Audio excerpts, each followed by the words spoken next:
is qualifier number 2 for the WNS, and we are kicking it off with day number 1. My name is TJ, joined somewhat magically, mystically by Rafa. You're in a green screen space this time. Yeah, it's because my room is a mess right now, and, I'm jumping in at the last minute, so I want to make sure that we have as clean of a show that we can get for you.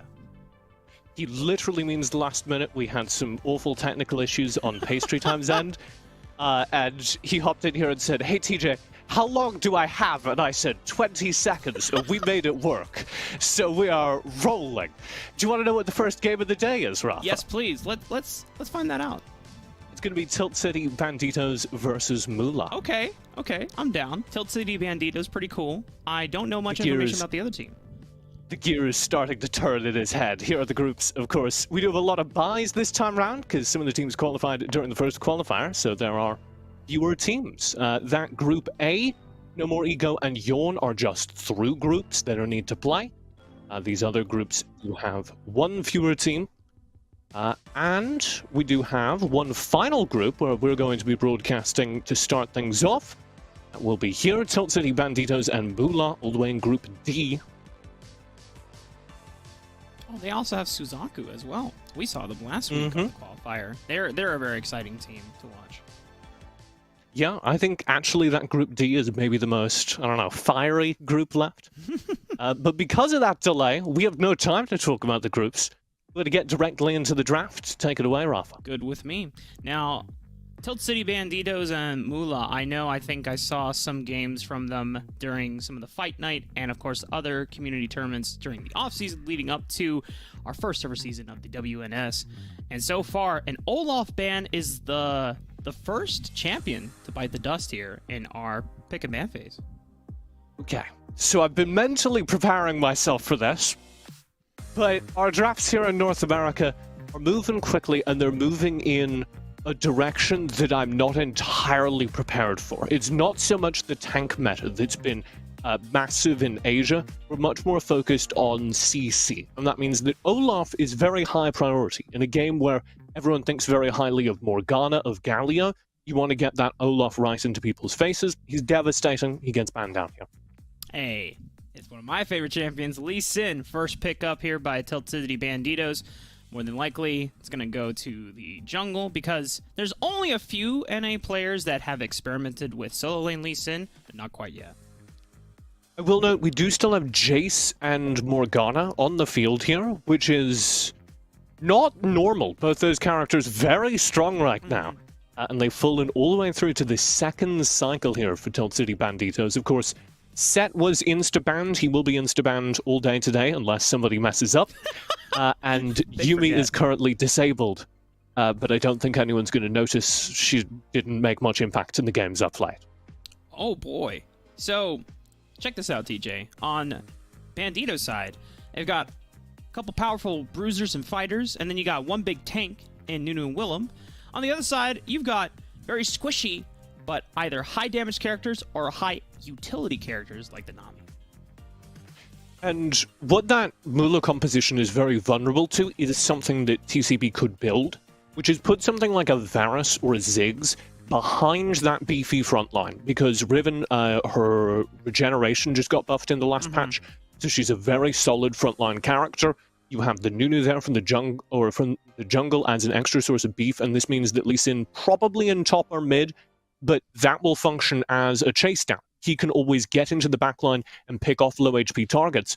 So you just need someone to poke. You just need someone to knock the max HP of these relatively squishy characters down by 30% every time they try and fight. Varus, Ziggs, relatively safe behind that tank line, would do an excellent job of that. I'm actually really surprised that we're probably getting a solo lane Jace, unless we see something really crazy like a solo lane Nunu, which I did see once during one of our off-season community tournaments as well, run by Tekshi. Oh, okay, this makes sense. It looks like we never had the Nunu on the left side of the field. The Nunu was always on Moolah's side, and they might have been listening to you, TJ, during the first round of pick of ban phase. The Jace and the Morgana eat the second round. Thank God. Both these compositions are now far less extreme. It's no longer, I don't know what Mula are doing, and I quite like what TCV are doing. It's now a little bit of a mix. Both these are much more standard for North America. That means very high damage characters. We do get the Ziggs, but there isn't a very beefy frontline to protect it right now for TCB, because they really only have the Riven, so I need an Alistair or a Galio, and there it is, to be that beefy frontline and keep the Ziggs safe.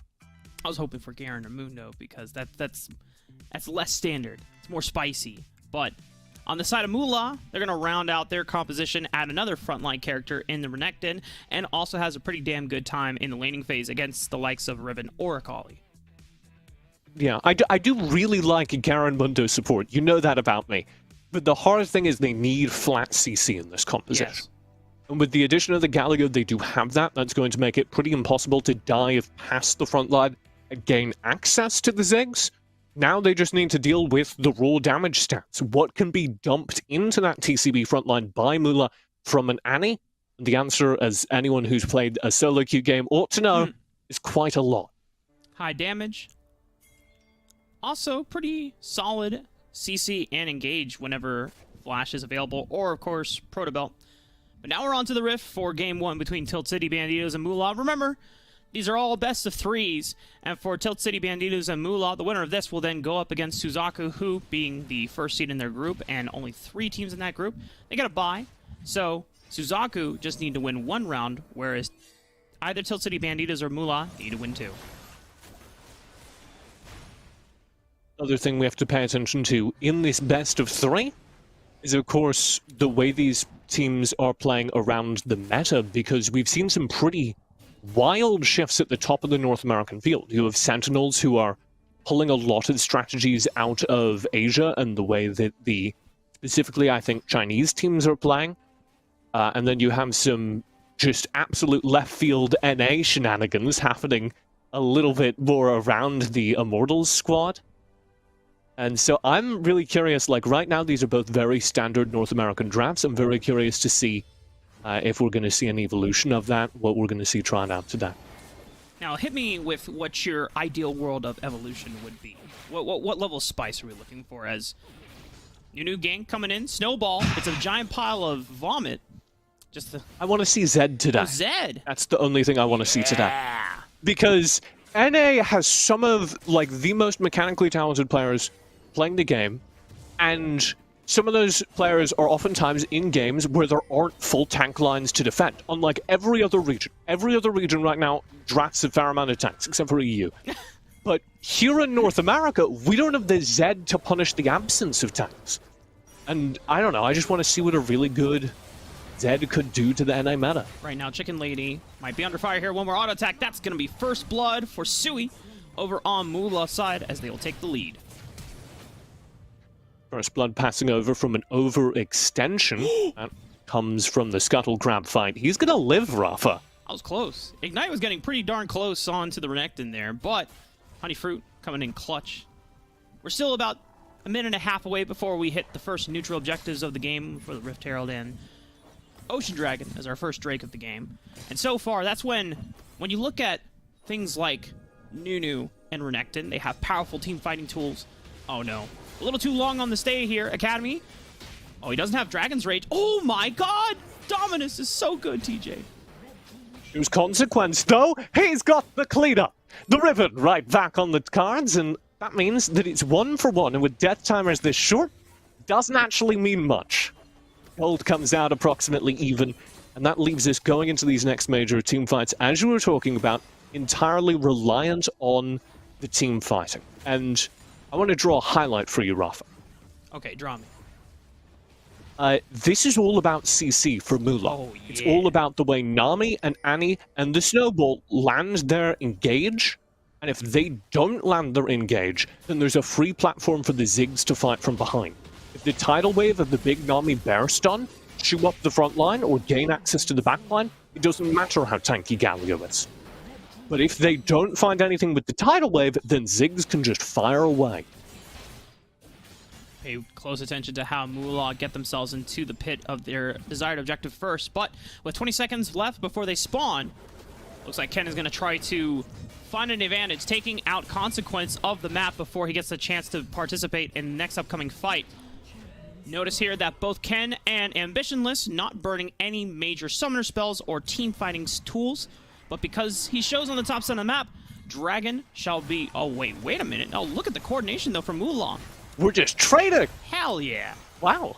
And this might actually be really good for Tilt City because they also crash mid-wave. I was curious if they were going to try and take that turret, but it looks like Dark Green backed away, so... It's a fair, even trade. Ocean Drake, one of the more powerful Drakes, but Rift Herald will give an early gold injection to TCB. We call it a stimulus boost, baby. Helps the market sustain itself. And that's actually really good if anyone over 40 is watching and trying to make sense of the game. Hey, you know what? We're trying to make sure all audiences can understand the game. Yeah. But the nice thing about appealing to the middle-aged dad demographic. I got you, Rafa. Well, nice thing for Mula, despite losing out on the Rift Herald, they were technically the first ones to claim first brick, so they get a little extra bit of gold over Tilt City Banditos, and that allows them to still maintain a 2,000 gold lead at 5 minutes. If Pastry Time is watching, that's like the Fed injecting more money into the economy. we gotta make Julia feel at home. I hope he's doing okay. I know it's unfortunate the internet situation is not working. He's not watching. His internet's gone. He's absolutely not watching. He's the one person we can be sure isn't. I want to get a spirit bomb. So, the early turret trades ready. leave Mulan with a slight gold lead, Rafa. But it is only 2,000, so nothing to write home about. They got that from being faster on the map, though, which I think is important. That's like the big takeaway. They get first blood through quick rotations. They get the top kill by bringing Nunu all the way up to the top lane and then leveraging the speed of that snowball to also get to the dragon before TCB can take the Rift Herald across the map. So they're playing macro very fast right now, and that's a good sign. Mulan have to play that way because for the most part, most of these champions that they have don't have that much mobility in their champions kit. You know, Lucian and Renekton have pretty decent dashes and maneuvers, but other than that, Annie, outside of Proto Belt and Flash, can't really move instantaneously. Same is for Nunu and Nami. And you look on the flip side, Tilt City Banditos, almost all of these characters have ways to dip, dash in and out of fights. And it's crazy. So now they have to always make sure that they're protecting their backline from getting flanked on multiple fronts. I would go further than that. I don't think they can fight front to back at all for the reasons you highlight, because the Akali, the Lee Sin will jump over a Nunu any fight, but also because the second you try to do that, you're engaging the Ziggs in a front to back team fight. The Ziggs will always win. So instead you need to do this. Find the side lane kills. Looking for picks. Dark Green already chunked half HP, forced to use perfect execution, but a flash from Ken over the wall locks him down with a snowball into the root of his own snowball barrage. Tidal Wave makes sure that no other members from Tilt City Banditos can find vengeance and return kills. And that's the ideal Mula fight this game.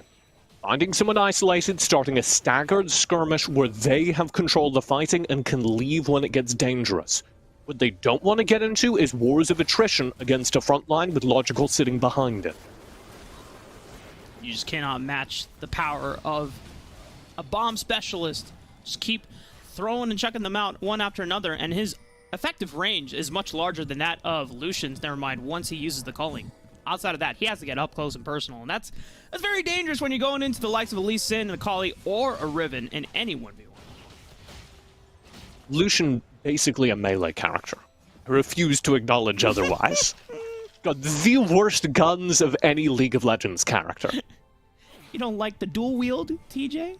They're basically swords. I'm gonna be real with you, Rafa. They're swords that don't hurt half the time. Well, maybe you don't need dual swords. You just need a giant bear that will just explode right on top of you, forcing the stasis, both burning, Sparrier, and Flash. But we got multiple fights breaking out into the river right now. All the mobile skirmishers from Tilt City Bandito's side have to retreat, though, because they've expended most of their resources, and they've lost out entirely. I understand why they're called the Banditos now, because that kill was stolen from Mulan. That was insane. full combo from the Protobelt Annie engage. Easily should have gotten the kill onto Logical, but he's able to survive through incredible use of literally every button on his screen. And then they re-engage through Academy, equalizing the HP bars, killing off Sui. So even though they lose one of their players effectively, because Logical has to reset, they're able to get away from that trade with a Rift Herald in exchange for a Dragon yet again.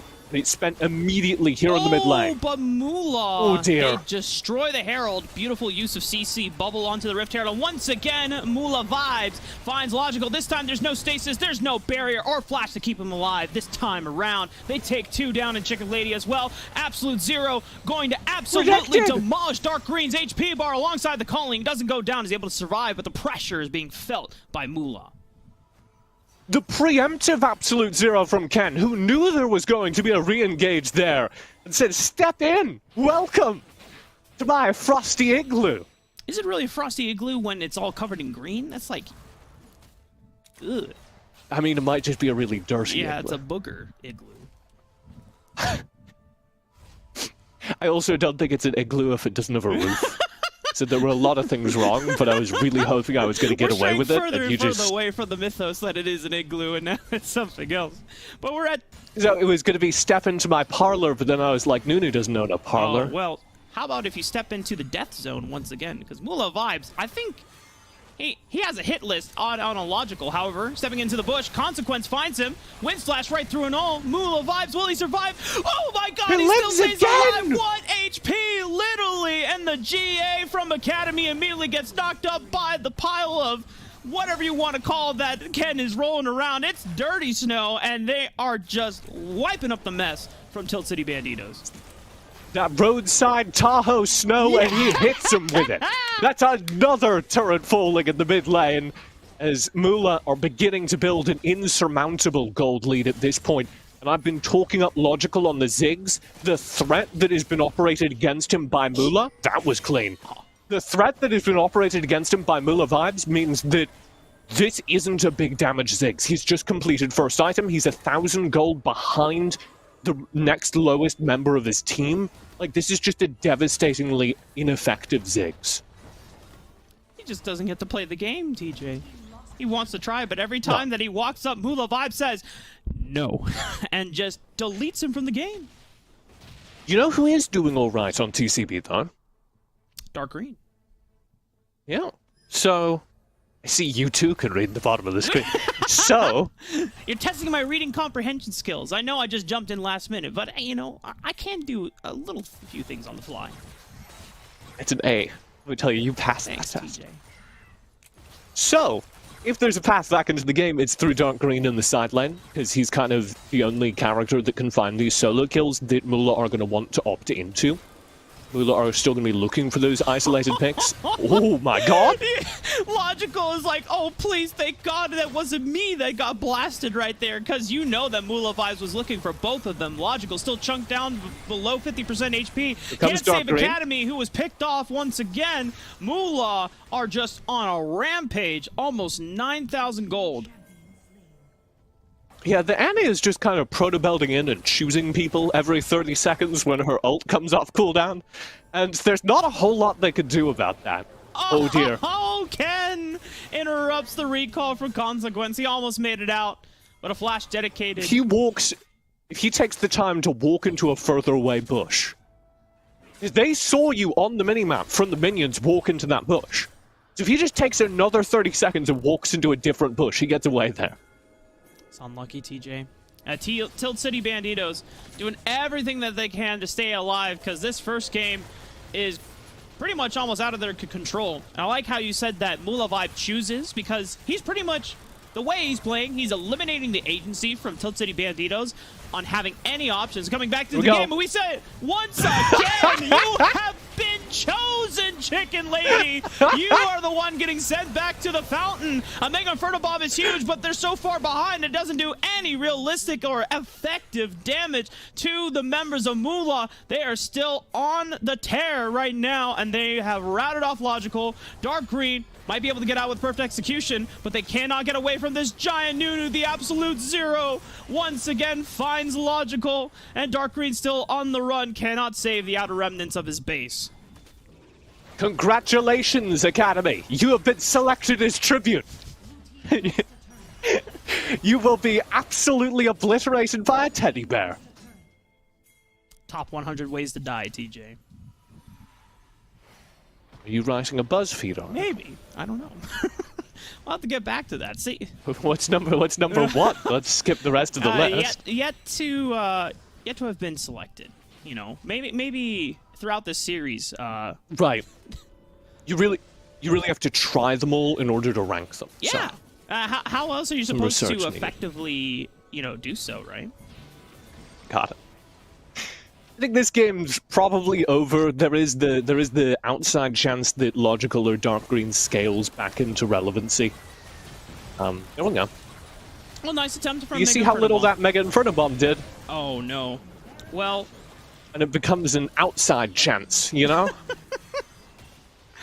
I appreciate that Consequence was willing to give his life to face check and say, okay, maybe I can steal this with Wind Slash after the Mega Inferno Bomb goes for the execute. Unfortunately, eating a face full of, what did you say, TJ? Roadside Tahoe snow? Tahoe snow. Have you ever been to Tahoe and there's just snow by the side of the road that's just grimy and awful and looks like the Nunu snowball? Yes, absolutely. That's it. Well, Moolah, well played on your first opener against Tilt City Banditos. Dark Green making you work for it. They do drop Ambition List, but they do not drop any other members, as Moolah will successfully take game 1 of our series. An incredible game and demonstration of what that Proto Belt Annie could do. I didn't see it in the draft. I didn't understand what role this character was going to play. But once, and you can see roughly where it happened on this graph, once the Annie comes online, she just becomes engaged CC in a way that I don't think there are any other burst damage characters capable of doing this in the game right now. It's kind of similar for our League of Legends PC players. It was kind of used like a Kiana engage almost. Oh, yeah. Because she's just able to Proto Belt in, drop the teddy bear, and instantly have somebody dead to rights with full CC. And there is a punish to that if you have the rest of the team over on TCB able to jump in and focus Moolah and punish for that overextension. But we never had a TCB in position to do that. Moolah Vibes was always the person that as soon as they saw the play and the vision for the engagement, no hesitation whatsoever. Immediate reaction and punishing on the misposition or catching out one particular member from the side of Tilt City Banditos. I don't think there's another champion that can really do that, because usually it's either you get insane engage CC or you get insane burst. You never get to do both. We do have a new, you weren't here, you got pulled in because of the technical issues, Mark. We do have a brand new feature here, though. We were talking about, selecting players as MVPs, and we all wanted to do that. And I said, you know what, instead of selecting players as MVPs, we've got all these excellent graphics, we should select a star player every game. Yeah. So, I don't think there's much discussion to have here. I feel like it has to be Moolah. Moolah Vibes, baby. The Annie completely warped the mid-game for Moolah entirely. Because when we were looking at the objective control between both Tilt City Banditos and Moolah were slightly faster on the macro rotations on what they wanted to do. But the game was never really over for TCB until Moolah Vibes just started dropping Tibber bombs on everyone. Yeah, basically every time we saw him do that as well, there's, like I was talking about, this window for him to be punished. This was the closest it came. He spent everything in his kit. He spent Proto Belt, he spent Flash, he's spent his ultimate. There are no defensive tools in Moolah Vibes' kit, and he still manages to survive because the team is there to receive that aggression and to stop the full engage from Consequence on the Riven who is trying to put him down. At that point, going into our next draft, do you think TCB are going to say, bro, we got to ban Annie? Or... I don't think it's an Annie problem. I think, that was a very good Annie, but if he can do that on Annie, he can probably make any other mid laner look good. The problem is that Annie had a gold lead and there was no coherent response from TCB. The problem is they were never able to punish the Annie who committed. So I want to see a couple of things. One of them is we We actually saw Dark Green play pretty well that game. I think Dark Green's Akali was, like, pretty sick. Yeah. Would be the star player, if not for our actual star player, whose stats we have right here. So I want to see a little bit of an adjustment there, where we see more focus on whatever Dark Green's doing. And secondly, I want to see more aggression into mid. If there's a player who's giving you trouble on Annie, I don't think banning Annie is going to solve the problem, but making sure they don't ever get to see any CS will, no matter what they pick. The other thing that we can consider is for... Actually, you know what? Never mind. I had a train of thought, and I couldn't really conclude it. So, gotcha. Let's look at the format. Yeah, let's look at the format. Mark, running through a mental computer, running thousands of calculations per second. Let's talk about the format. Just to remind everyone at home, these are 2 qualifiers of our first circuit. If you missed out on the first qualifier, that was last weekend, which me and Smacks casted. And on both day ones today, we have our GSL group stage that then moves on with our top 8 into a single elimination bracket. The top 4 of that remaining bracket will then qualify for our first major.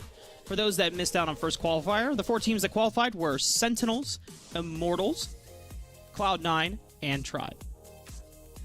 Did you do that from memory? Yes. Because I had to look at my notes. I was like preparing to deliver that little factoid, and I was like, I'm gonna double check. I'm gonna make sure I don't say anything wrong. That's confidence, Rafa. That's confidence. Thanks, TJ. And this is the prize pool, remember. It's a lot of money. We upped the prize pool from last year when we ran the Summoner Series. This time around, this is the Wild Rift North American Series, presented by Riot and Wisdom. Bam. And the second that you have that WNS at the top of the screen, you can't have small prize pools anymore. It's not Summoner Series anymore. We're at 80k territory. We're at WNS territory. We've upgraded, baby. We're bigger. We're better. And we've got... And really, the graphics package that we got this time around as well, it's so cool, man. I'm really loving how overall the global esports side thing is working out for Wild Rift this year. Name your favorite part. I really like that the logo, you know, the star has a little bit of last year's Summer Series incorporated into it with the little lightning bolt. So I was ready to catch you out, and you had that handle. Because it's the Summoner Series lightning bolt to reference the... I get it. That's very cool, yeah. actually. So we have a couple of adjustments that we've made since that first qualifier, number one of which, I think, the most important one of which, for me, being the star player. Now we're going to be keeping track of who gets those star player accolades and maybe, I don't know, doing something fancy at the end of the season with those stats. But Rafa, you didn't get the chance to deliver any star players for the entire first day of, or the entire first 2 days of qualifiers for the entire first qualifier tournament. So it doesn't work legally. I'm pretty sure, you know, there are tons of regulations about giving out star players, and we can't cut any corners there. But if you could retroactively give some star player awards, Lebmont? Yeah, all right. That dude was so sick, and for him to return to Immortals in such full momentum, I still get chills from the Lee Sin kick flash play that he made with Hoon. Oh my god, that was...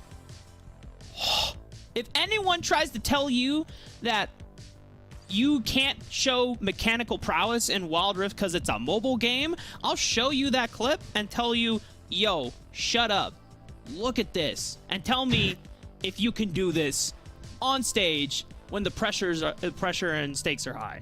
Come on, man.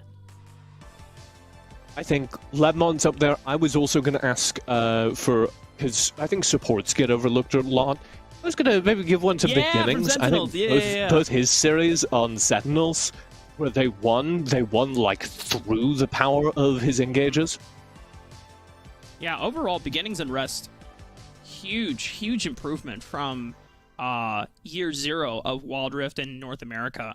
This year, I mean, Sentinels went from a like top 6, top 8 team to now a dominant like top 2 team They completely destroyed Tribe in their series. And they're, of course, waiting in the first major. So this match may determine who gets to go there, depending on who wins. They might be all the way through to the second phase, to day 2 of this second qualifier. We're into the draft for game number 2 between TCB and Moolah, Rafa. And look at that. The Annie and the Nunu are both banned away. Can I do like a mini rant? Can I do like a mini upset, yes, TJ? Yes, go for it. Go for it. You have to use your bans more proactively than this. Because if you just ban the characters that played good, then you're not dealing with the play style that caused you trouble. And if you don't think that you can beat an Annie mid, you're not going to like any of the other characters they have, most likely. I do like the fact that this draft manipulation has ended up with them being able to first pick a set. I think that's a very good achievement for Consequence, and they do that because they're on the blue side. So red side has to ban that character or they get to first pick, and Moolah chose to ban out Alistair, Lee Sin, Morgana as opposed to the set. Now, here's my devil's advocate moment, TJ. Okay. We saw Set a total of 4 times during the first qualifier, and it only had a 50% win rate. Anytime I see a Set on my screen going into that tournament and qualifier, I was expecting him to have a 100% win rate across the board.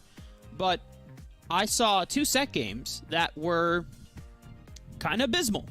And I was like, what the heck? This champion's supposed to be super good.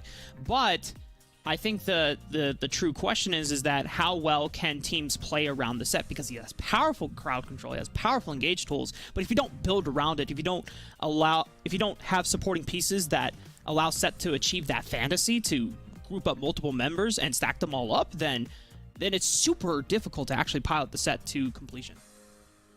The big thing is Set engages in cycles, right? He spends all his kit and he's in, and he's like in. And at that point, once he's thrown his Haymaker, his HP is spent as a resource, and he needs to disengage so he can regenerate it. And what makes Set so powerful is that that regeneration can happen incredibly quickly, which is really scary in solo queue, where people are able to disengage from teamfights very easily. Teamfights aren't very well coordinated. Yes. In team play, it requires effort by your team to disengage your ally, your Set, and get them back into the fight once their HP is regenerated. And I don't think any of the North American teams we saw run Set were doing that in our first qualifier. I will say internationally, once people have had a little bit more time to learn how to play around the character, we have seen some really terrifying Sets living up to that expectation. So I expect that if TCB are picking it, they have a game plan. So far it seems to be Poke. I actually would love to see the Galio here again from Chicken Lady, because that would back up the Set, that would build that disengage potential I was talking about. Because one of the things about when we look at the first qualifier's reference for like a good Set gameplay, Ledmont got insanely ahead on the Set, but I would argue that he didn't necessarily have the best Set showing. He just had a great understanding of the map early on and just won a bunch of fights because he was ahead in terms of gold. The best use of Set engages was actually from Fan of Rid Me on Suzaku in our very first game of the Wild Rift qualifiers, where he found an angle, did a showstopper onto the front line into all 5 members, and that grouped them up for an Orianna Shockwave follow-up, Galio's Hero's entrance into taunt. That's the CC Wombo combo that I want to see, and when you have Solar Flare to land on top of it, you can help make that Set engage more actualizable. And DJ, your wish has come true. It's early Christmas. We have a Zed. What does that mean for this? Okay, so Set jungle. Probably. Ziggs AD carry, Jace top. Master Yi! Zed mid. We saw a ban by TCB last time, but I didn't think that was a real ban. I thought it was a myth. I don't know what to do with this draft. This draft is very exciting. Okay. Welcome to NA, DJ. I like this TCB draft because you have a double tank front line, the Jace who wants to engage on top of it. Obviously, he does have poke, but his hammer form is where he does the majority of his damage. Yes. So double hard engage, and the Leona, the Jace, are going to be very good at drawing focus away from the Set. All of that does a ton of burst, the Ziggs does a ton of burst, but it's hard to chase down low HP targets after those fights because there are going to be people knocked 2/3 of their HP that just are able to walk away. So the theory is that's where Dark Green Zed shines. You finish off those low HP targets in the backlines with relative ease, relative safety. I will say, I think Mula have a pretty good response to this. Anytime those characters get grouped, you see the combination play between that Leona, that Set, that Jace. You use the Brand, you use the Master Yi as the tools to just punish those players for grouping up. Master Yi thrives in areas where he can get in melee range versus multiple champions and just life leech. Brand, of course, loves grouped players, and that's going to, in combination with the Nami CC, create such a difficult just wall of damage that Dark Green is going to have his work cut out for him. Oh my! Skirmish, level 1, baby. Flash from everyone. Sui is on the run using heal and flash, but you cannot escape the power of Jace. You might get two. They're still on the run, forcing another flash out of Nevermind. Okay, that's a very good start for TCB. That gets them first blood, a decent amount of bonus gold, and a lot of it's onto Academy, who you need to keep your eye on here. This is Jungle Jace being played, and that's going to be very slow to start, which makes the extra gold that they just got doubly important. It helps accelerate that Jace even further. You actually have been playing a little bit of Jungle Jace, Yes, Rafa. sir. Would you like to give us the inside scoop? I mean, so the nice thing about Jungle Jace and why it can work is not only because of the way melee champions work in the jungle, they have a mini cleave passive that automatically burns nearby enemies when you're in melee form, which Jace can access, but the base damage in his melee form overall is extremely high. It is absurdly high. And so once you clear your first buff or your first camp on level 2, you destroy AoE camps because your static field does an absurd amount of AoE damage. So it's between both To the Skies and Static Field, you can obliterate small camps, whereas your single target damage is good enough to take down even big camps as well.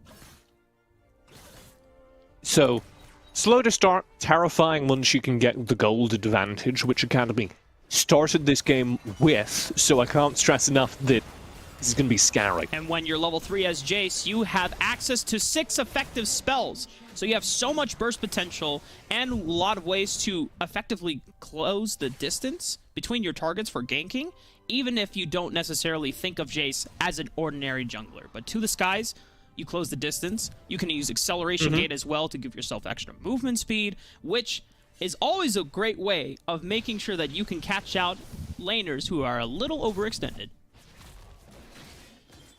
Yeah, so that first blood advantage immediately snowballs because he gets to level 3 early, shows up in lane, and punishes Sui and Nevermind for daring to step forward from behind their turret, and they're just eaten alive by the combination of the CC, the ranged poke from Logical, finally getting a moment to shine. Now with 2 assists, he'll have a decent amount of gold as well. And this Lucian is going to be in trouble because Nevermind isn't going to get the gold you need to operate Lucian early if we don't see some attention to that lane from Ken. Now, one of the things that Ken did successfully do this game, even though he is still behind in gold, he maximized the amount of camps that not only he was able to take for himself, but also take away from Academy.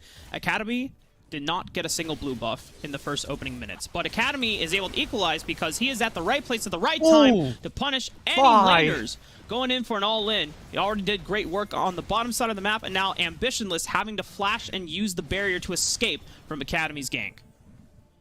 A little bit tragic to see both the Shock Blast and the follow-up jump in To the Skies miss, but yeah. we all have tragedies in our life. Did get the flash out of Ambitionless, which means that lane is ripe for re-ganking. The reason you're ganking that lane, it's normally like you just don't gank Darius because he's very difficult to kill. He's got a lot of life leech and CC tools, which make him terrifying underneath turret. But the reason you're trying that is because under every circumstance, it's important to get Set out ahead early. And if you can get this Set to a gold advantage, that HP reset I was talking about can come from Set's kit, where because of the gold advantage, he can just walk out of fights and doesn't need to be bailed out. So he's a very effective snowballing character, and they very much would like to give that to him in lane. And notice here that despite the early lead from Academy, Ken is still up on levels, because Academy has spent a majority of his time farming 3 camps, 4 camps at most, and then ganking 2 lanes. Ken has farmed effectively 7 camps, and now they have this huge level lead where they are exerting their pressure and their force right now onto Chicken Lady, who had to flash away but will burn down thanks to the pyroclasm of Moolah Vibes. Ken secures the Ocean Dragon. Academy comes from over the wall, but already burned Flash to do it and make the attempt, but it gets immediately punished by Ken's Master Yi, and now the rest of Moolah are on the rampage. Once again, the showstopper comes out for consequence, but Ken still stays alive thanks to a beautiful use of the Alpha Strike. Lasts to... Oh my god, TJ. He iframed it. He manages to go into invulnerability at the moment of the Haymaker, and there's no proper response from Consequence as a result. I think we have a replay. Here we go. So, team fight starts already broken. Chicken Lady is too far forward. It's just mispositioning from them. There's no two ways about it. And they die as a result. One other thing you're seeing here, none of those lane ganks were onto Moolah Vibes, so they're just incredibly powerful right now. And then this split focus happens. The idea, I think, to focus Nevermind, but Academy is inside the pit. This is the moment we've been waiting for. Look at this. Right there. Yeah, it wasn't a Haymaker, just couldn't land an auto attack. That's all it would have taken. That's terrifying. I wonder... I didn't see it, but I think there was a slight moment where Ken used Meditate and immediately canceled it for the auto reset, and I think that's what probably allowed him to win out that very, very close 1v1. And I believe Moolah was able to pick up first break over TCB once again, who had picked up the Rift Herald, just like Game 1. They're going to get 2 charges out of it, though. So, a little bit of gold going back over to TCB. One of the most difficult parts of that fight... Oh, he's got Deadmans. He's going to catch Chicken Lady. Chicken Lady, no flash from the previous skirmish or fight either. Has to walk the long way around, gets apprehended. Pulled in. Academy trying to do his best to safely fight over the wall, because you don't want to mess with the Darius once he has full bleed stacks. Chicken Lady has to bite the eventual end. Yeah, TCB are just too scared to engage there. I think if you bring Consequence in, you probably get Chicken Lady out, but they don't want to take that risk, not knowing enough information about Moolah's positioning. And Academy is not doing very much, because we talked about all those lane ganks he was doing. He kind of didn't get a whole lot from the lane ganks, didn't take a whole lot of farm, and then jumped into the pit and died in the dragon fight, disconnected from the rest of the team. So this Jace no longer has a lead in any form. And Moolah, especially Moolah Vibes, who didn't get ganked during the early phase and was just able to farm safely behind turret as Brand, now have the tools they need to run away with this game again. Because theoretically, Jace is in this weird pocket. Might have to hold that point as Chicken Lady and Moolah Vibes find each other. Okay. So Jace has a decently fast clear speed, thanks to having access to essentially 6 spells, right? But I use that frame of reference compared to something like a Lee Sin or a Vi. Standard junglers that have somewhat slow clear speeds compared to the rest of the fighters, but that are used mainly for ganking. Jace can do both, and that's why Jace jungle first rose when he first appeared on the map. But when you have someone like a Master Yi, that completely changes the frame of reference, because Master Yi is not a ganking jungler. He is someone that wants to power farm. He has an absurdly fast clear speed, and when he gets to the point like this, he is level 10. It is a 1v2, but can he still turn it out and around? The Ignite will burn down. He's dead. It's a 1-for-1 trade. That's terrifying. And yeah, it's exactly what you were breaking down, because, ooh, dark green. We'll be fine. We got more fighting, TJ. Yeah, full focus in on the top side of the map, but they don't have enough chase down, and this is where the Z is really important. That's what I was talking about earlier when I was laying out the compositions. Ambitionist was down to like 20% of his HP there. If the Z is there, you can finish off that kill. Without the Z to dive in, without Academy to dive in, they don't have the tools to chase kills. Ken, just so absurdly ahead now, just had the correct choice and presence of mind to acknowledge, hey, you know what, Academy is making a lot of things very troublesome for my lanes right now. However, this could be a good... Oh, no! Oh, that's so tragic. Really, really good movement from Ambitionless, and they're going to burn this Infernal. Second Dragon of the game secured by Moolah, and from this point on, they can throw out the poke, but they've already used a majority of their engage tools to try and set up Ambitionless. An unfortunate bat away of the hammer saves Ambitionless from going down. Yeah, and Ambitionless has done his job here as a safe laner now transitioning into the late game. Sure, he lost lane, but not by enough that it mattered. He's playing Darius. He can still be a beefy frontline that takes hits for the team, and this is working massively in his team's favor because it's neutralizing all the poke. Fight after fight, he's dropped low. Here's a skirmish for the Rift Tower. Rocket Belt into 3-man apprehend. Logical throws out a counter response with the Mega Inferno Bomb, but Ken is the one that secures the Rift Herald, sealing it away. He's on a tear. He's got the movement speed. The NOS button has been popped. Logical trying to pop a stasis, but still goes down to a stray bubble, and the culling keeps Dark Green at bay. I can't believe at the very last moment Ken doubled back there just to make sure he got the final auto attack on Logical. He knew he was dead, so he just got the little bonus. It might have also been for the life steal. There you go. Multitasking. Ambitionless. Still has ultimate available. Academy's got to keep his distance right now, but Apperman pulls him in one more time. The bleed comes out, the dunk, not quite a full stacks, but he has Sui there to keep himself healed up. And that's kind of what you draft Darius for. We see, if you watch WRL, the Chinese league, this exact focus. You can pull out a Darius, you can pull out a Renekton, and they can lose lane slowly. And then in this second half of the game, while the rest of the map is popping off, while there's so much emphasis placed on Ken and Mula vibes, Ambitionless is just there to soak hits. And anytime Academy spends the first half of a fight, or anytime Logical dumps all his cooldowns into Ambitionless, they're winning. It's what he's there for. He takes hits. He knows his role in this team, Mr. TJ. And it's so far 6,000 gold lead for Mula because everyone has the same vision. Everyone is on the same page.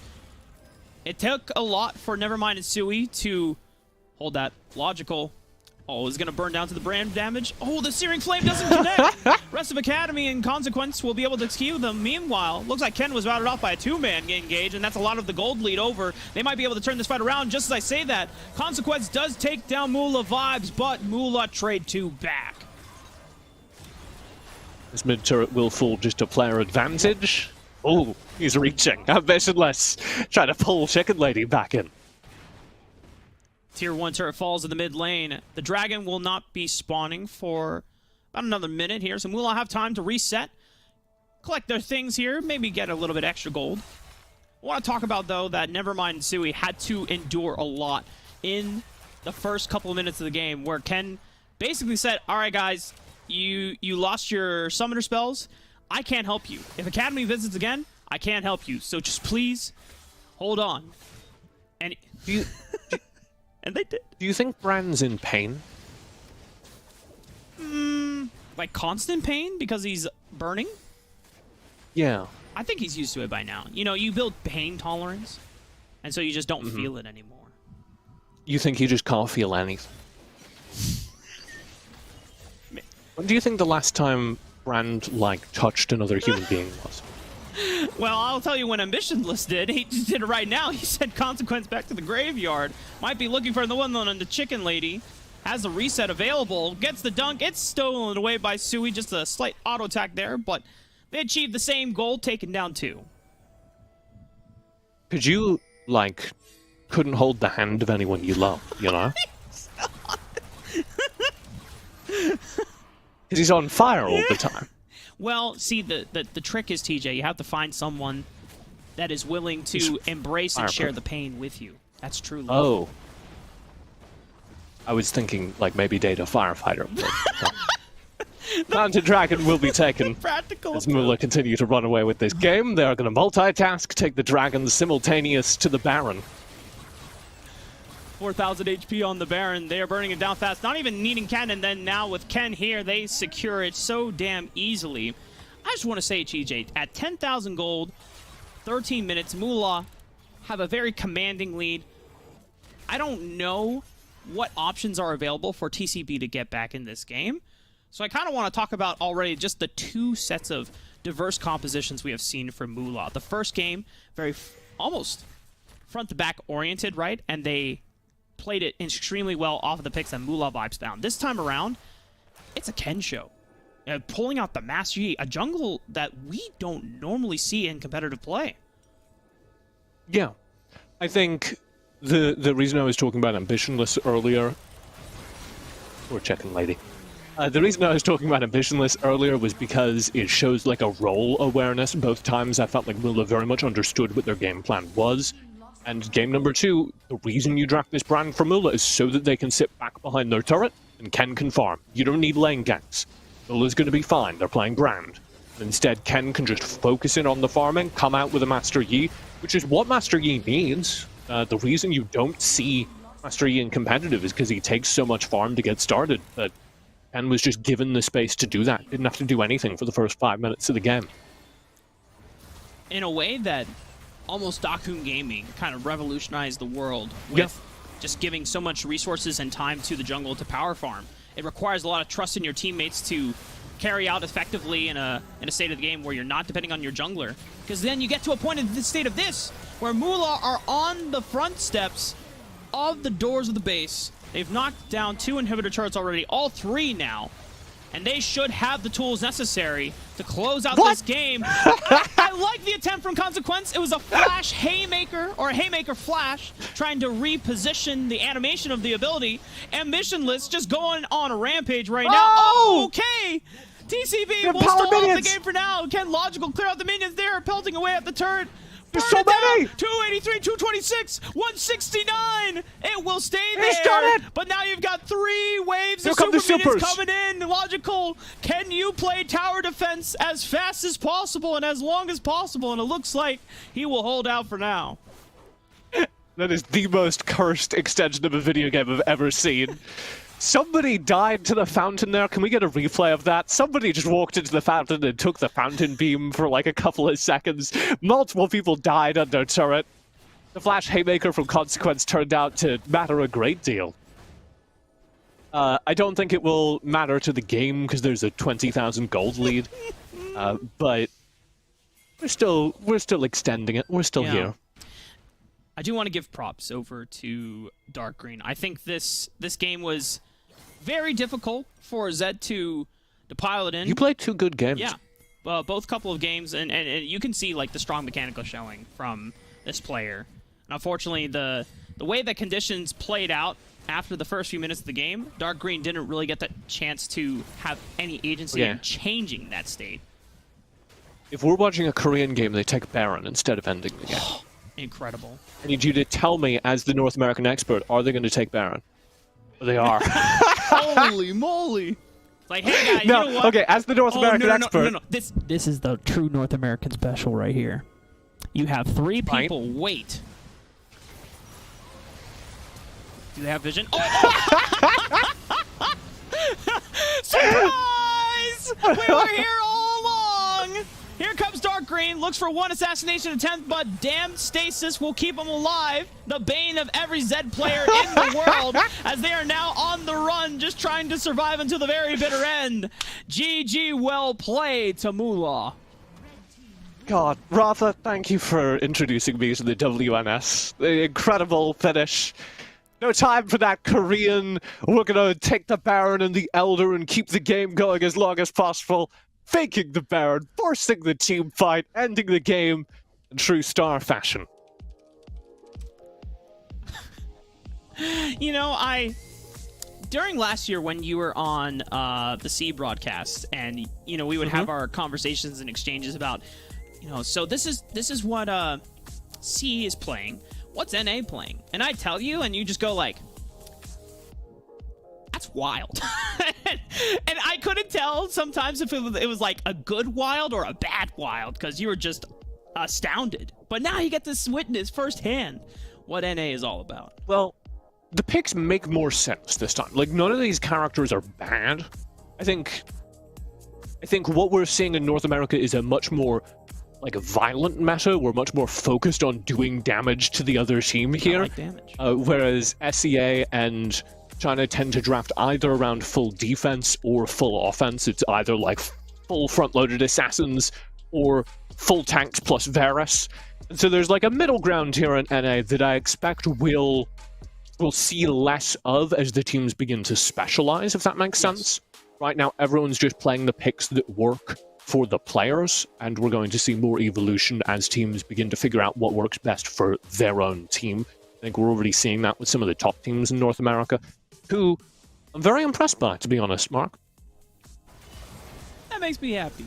I'm glad that not only we're able to get you into the North American scene, but also you get to witness firsthand these teams play out. And, you know, you got to see some of the teams from last week at the top of our standings, but still, I'm always excited about seeing new teams crop up, teams with players I've never heard of before, and then they pleasantly surprise me like this. I want to remind everyone at home about a team who came up, had no org, during the third major, formed a team. There's a couple players that I recognize, but most of them didn't know.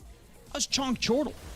And they later became a contending top 5, top 4 team by the end of the regional championships. Yeah, I think that you should be looking, even at these games where things look a little rough and tumble as these teams definitely figure themselves out. There's no lack of talent in North America, right? There's no lack of mechanical skill. We see a lot of it here. Dark Green, we're seeing clips of him just playing incredibly on screen right now. Look to see these players and maybe these teams again in the future. And yes, maybe in these qualifiers, as nobody is out yet. We do have one more match, 2 more matches in this group. And we will graduate 2 of these teams from this group onwards to the play-ins tomorrow. And we got to talk about this new segment that you've introduced, TJ, our star player. It is Ken, of course, the Master Yi. Oh, man. To have such a diverse mindset, to go from playing Nunu, all about frontline engaged, to then playing something that requires a little bit more selfish playstyle. You have to... Because there's a lot of players that I've met, including myself, when we play frontline, and we're such in a frontline mindset for so long, when we're given the task to play a selfish character, we see things on fire around us, we have the first instinct to go, oh god, I need to bandage this up, I need to patch it up. Sometimes it's difficult for someone that is so used to being a supportive member of the team to say, I have to trust that my team, yeah. Star moment right there for Ken. It takes a lot to switch up the mindset of saying, hey, you know what? I know things look bad right now.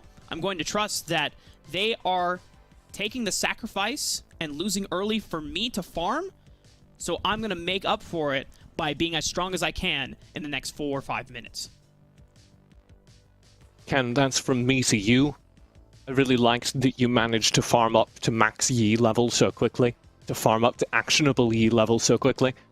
And I'd like to also give a shout out to his team for enabling that, because you do need to play so safe. You don't have a jungler for those first 5 minutes. So Team Moolah played very well around Ken. Let's take a look at the updated groups, Rafa, as we have had games ongoing. Wild, nothing really happened in that first group where they did get buys. But everywhere else games have been being played, and we had 16-bit Genesis and Reflexion both take wins. Gods of War unfortunately lost.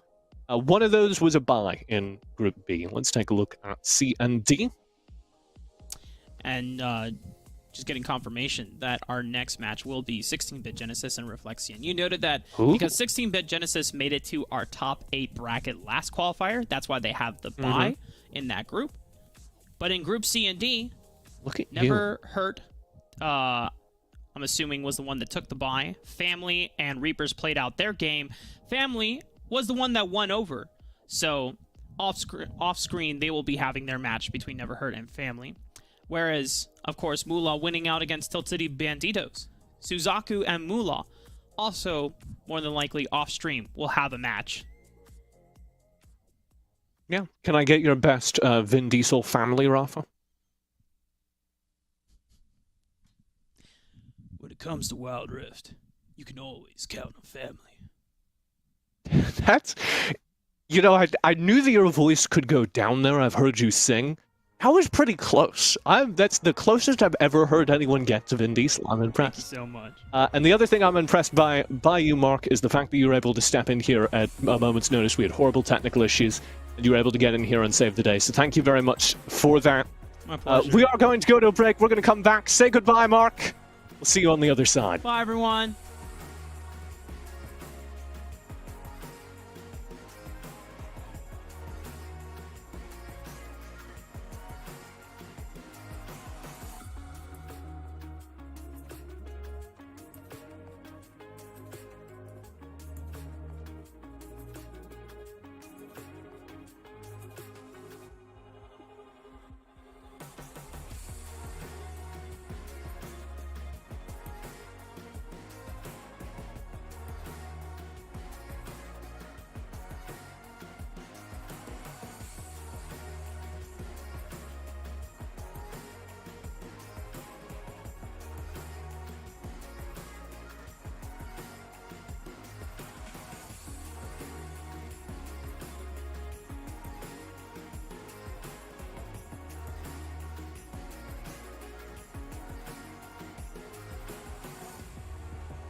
To the WNS presented by Riot Games and Wisdom. I'm very, very excited for some Wild Rift. I was off on a magical journey. Let's put it that way, TJ. Rafa is a legend. Going through the Bard Tunnel. In. The engineering team here at the LCS is absolute gods for setting us all up. So I'm back. I'm very happy to be here. That was an extremely entertaining first series, actually. So excited to see what else we have in store today. You have the bug where you're going through the Bard Tunnel and then you get, like, frozen halfway and you can't get out. Yeah. It's rough. Happened to the entire internet over there. Yeah, and then you clip onto the skybox into the void, suddenly you're speedrunning. It's weird. We got game number 2, though, and this should be an incredible series as well, Pastry, so we're fine. We're headed towards 16-bit Genesis versus Reflexion. Yep, as you can see there, 16-bit on your team. Kind of to your point earlier, definitely feels like the teams are starting to experiment a little bit more and like branch out and maybe take cues from Wild Rift as an international esport as it's kind of becoming slowly but surely. So definitely cool to see what the team's brought out. Didn't expect to see Master Yi today. Maybe Demon King hasn't signed up here for 16-bit Genesis. We'll have to see.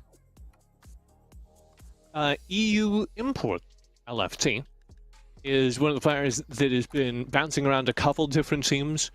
LFT, I suppose, gives that away. Yep. So very excited to see. Very excited to see the look here. 16-bit Genesis did do relatively well in the first qualifier, not well enough to qualify, obviously. They are one of the teams kind of positioning for that slot here in the second qualifier, alongside, I think, the Yon and enemy sides expected favorites. Reflexion, also an experienced team of competitors. Yeah, excited to see them here. Daft Boom, Osu, Blanks, and KT. Again, really cool to see. Like, I think after this qualifier to me, in some ways, might be more interesting because kind of all the heavy hitters got out of the way in qualifier 1, right? Like all the teams we knew that we expected to come through, they made it, and as expected, they'll be awaiting the major. This is definitely a few more unknown teams, so there is a sense of discovery, which I really like, in that we'll figure out, what are these other teams that we maybe don't know as much about? What are they playing? Do they have signature picks? Do they have pocket picks? Kind of feels like it after that first series, and we got 2 more best of 3s today to figure it out here. So we'll see if 16-bit Genesis, 16-bit Genesis, and or Reflection, I assume both, will have some spice for us, TJ, because I certainly hope so. Yeah, and I don't want to downplay the first qualifier because we had some upsets. Absolutely. There. But at the same time, we kind of knew who was going to get out of it. So this is the room where we get to get a little bit more offensive. And this will be a fun matchup here in the mid lane. It is Mr. EU Import himself looking for team. This has the team right now, though, so doing pretty well. I guess if they qualify, maybe he'll take the end off. And then Osu there is going to be his opponent in mid lane. We already saw Zed today, so I'm extremely happy personally. So excited to see what else things might have there. Ooh, we got a little bit of extra information from our admin staff. This Reflexion roster is apparently full challengers, but this is their first qualifier and playing together, so they're seated a little bit lower. Yeah, we're going to find out what they're bringing to the table as a team, which I think is the common factor. It is what we saw make the difference in our first game of the day, as these North American rosters begin to find their feet in team play.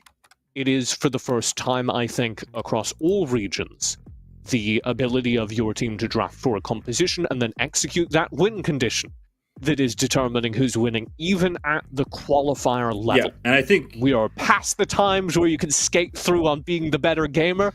We don't care who's the better gamer now, we care who's the better teammate. And that's the nice thing about any young esport, right? This happens all the time, where the hot young players with amazing hands and mechanics come out, dominate early times, and then organizations step in, teams start to, take a look around the world at what's happening. The sport gets bigger, the prize money gets bigger, the opportunities increase, and yeah, turns out teams improve pretty quickly from there. But we are into draft here. 6 bands already done. Olaf, Fiora, Morgana on the 16-bit Genesis side. Jax, Lucian, and Thresh, curiously there from Reflection. A set, which I think is going to be very commonplace in just about every series we have today, if he's left open, is the first pick there. Yeah, I'm trying to work out. Some of these bans are a little perplexing to me. There should be no reason why we didn't see Camille, Set, and Jace back. They are the most powerful characters in the game right now. And this is the second time we've seen Thresh banned by a North American team in lieu of one of those characters. I certainly don't think Lucian should be on that list.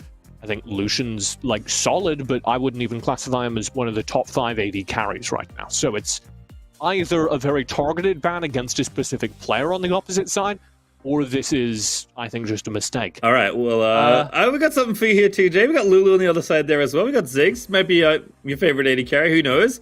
But look at this. Look at this. What's this in the mid lane? I want to curse this. I mean, the middle of the drop. Because this could be set jungle Garen top. Yeah, isn't that good? But it's still Garen. Garen, incredibly powerful right now, and I've been spamming him support. That's not trouble. No. If you see me playing Garen support in your game, it's good. Watch the rest of the world play him Garen support. He's really good right now. And if we got that, I might just have a new favorite team. We'll find out there, Ariana. That pick there for Osu in the mid lane. Still figuring out what EU Import's going to be playing. Could be the Ziggs, although I feel like I see it bot more often than not. And then Rakan, Jinx, some bot lane bans being traded here in phase 2. And we do have, over on the 16-bit Genesis side, kind of the beginnings of the composition that is so popular and great, where you do load your team with tanks, and then you put the long-range AD carry, or in this case, AP carry, behind it. One necessary component of this is you need a chaser, somebody to grab those people that are burned low by the Ziggs bomb, so you're looking typically at something like a Kha'Zix or a Lee Sin that's very good at finishing individual targets. So we're still looking for that for 16-bit Genesis. Could also be a Fiora. And over on the Reflexion side, they do have basically an amp-up Jace composition, as this currently stands. Lulu, Orianna, they're both going to speed boost the Jace into the backlines, make him very big. There is the possibility something else gets substituted in there, and it's not really a Jace composition. Typically, you'd see this kind of draft run around the Jax. But they banned the Jax, which makes me think this is going to be Jace jungle, full send, make him as big as possible. I like the Vayne ban there as well for that, although Akshan kind of fills a somewhat similar role. Very disruptive, very mobile. Definitely something that Lulu can pump up, or he can, help chase down kills that Ori and Jace are potentially setting up. Akshan, I feel like wherever he goes, it's just an absolute nightmare. So I like this pick a lot, actually, from Reflexion. I actually didn't consider for a second that a WNS team would dare pick Vayne after last weekend, so there you go. Hey, look, it's Varus! What's happening, TJ? Okay, Ziggs mid, double-ranged poke. They still need chase down. If this is set jungle and they're not going to draft the chase down, then I'll be a little disappointed. There we go. Xin Zhao's very good in this composition because he's a strong early game, so he'll be an early game bridge. That does mean I think we have Garen support, so I'm very excited. Have you been talking to this team? Do we need to have a new favorite? Do we need to have a chat about the people in your communication circles? No, because I would have drafted Diana mid instead of Ziggs mid. I would have gone further in the tank direction. Okay. So, but Wukong last pick there. No, it's not. For Reflexion. Xin, I mean, also quite durable, especially when his ulti's up and available. So, I like that component of it too. He is not as beefy as, Set or Garen, obviously, but does have a lot of durability, and obviously what you want, the thing you asked for, which was some chase down, some early game to help bridge this game. So, love the 16-bit Genesis draft. Very curious how this Wukong jungle is going to work. And Akshan, I guess you could play him bot, but I feel like I typically see him in solo lanes more often than not. Yeah, I think that the AD carry Akshan, when we do see it, is a little disappointing just because he's so short-ranged and he doesn't have a whole lot of things he can do with his second 2 buttons in the bottom lane. There's not really anything to swing off of, and there's not really any point in camouflaging. So I don't really like him in the bottom lane. I think he loses flat to most AD carries, and especially to a Varus. Yeah. Which is all to say, I think this 16-bit Genesis draft kind of slaps. Yeah, I figured you'd like it. I prepared it earlier for you. Oh, it's set support! Oh, it's set support! Is that good too? Are we happy still? It slaps even harder, Julian! All right, well, you know what? I'm glad I came back, because set support, it's fitting that our first actual Wild Rift game, casting together of 2022, would in fact feature set support. One of the many TJ specials. Now, if anyone runs Rammus support, you can live in my house. Hopefully not that one. This bottom lane is going to come down to that exact matchup. Set support normally has a little bit of a rough time early, but I don't imagine they're going to with the Varus behind them, because the Varus can just keep Lulu and Akshan at arm's length. This Jace didn't go jungle as I expected. It went top, which means that it's going to be a little bit harder to amplify them. And I look to see Boom go into that lane early. I'm actually curious. I know you play a lot of set support. Never mind, we'll hold that thought, because High Don't Hurt Me's in a little bit of trouble trying to hurt the enemy team, though, as Blank's forced to flash away. piercing arrows spent too early there, not used as the punish for blanks. Too young, little mistimed on that because you want to be auto-attacking as long as they're within auto-attack range so that you have max damage this early in the game. You're not going to get 2 piercing arrows off in an engagement, so you save it as the ranged finisher for max DPS. But still winning that early game skirmish as we expect. Nice satchel. Go honey fruit. Just perfectly gotten there, as Boom does at least get something out of his quick visit into the mid lane. But Crab goes over to 16-bit Genesis. And my question was going to be, don't see this that often, but Set actually started boots, TJ. I'm curious if that's... you need to. Makes sense? Okay. You need to, because if you don't have the mobility on Set, you can't get within range. The big problem with Set support is that his pull is incredibly short-ranged. He's got short little weightlifter arms like Dwayne The Rock Johnson. Oh goodness, top side, Garen spin! Spin away to safety. No, never mind. First blood there for Def. The Ignite actually takes Demon away King might have Demon this. King, 1v2, easy peasy. Boom is dead, there's one, looking for the second. Flashes in, perfect 3-talent strike. Level 5 there for the Jace, but his ulti ain't that good. Demon King, no, can't Under get turret. it! Never mind, he goes for it under the tower! Collects the kill. Did he need to do that? No. No! Should he have done Yes. that? Maybe! But he did do it, and I'm so happy he did. A full committal underneath the turret for an even trade. It's going to get Garen like a free wave. Here's the replay. And again, like, Pandemic P trying to save himself. Jungle's not coming in late enough, and Demon King's like, you know what? I see the angle.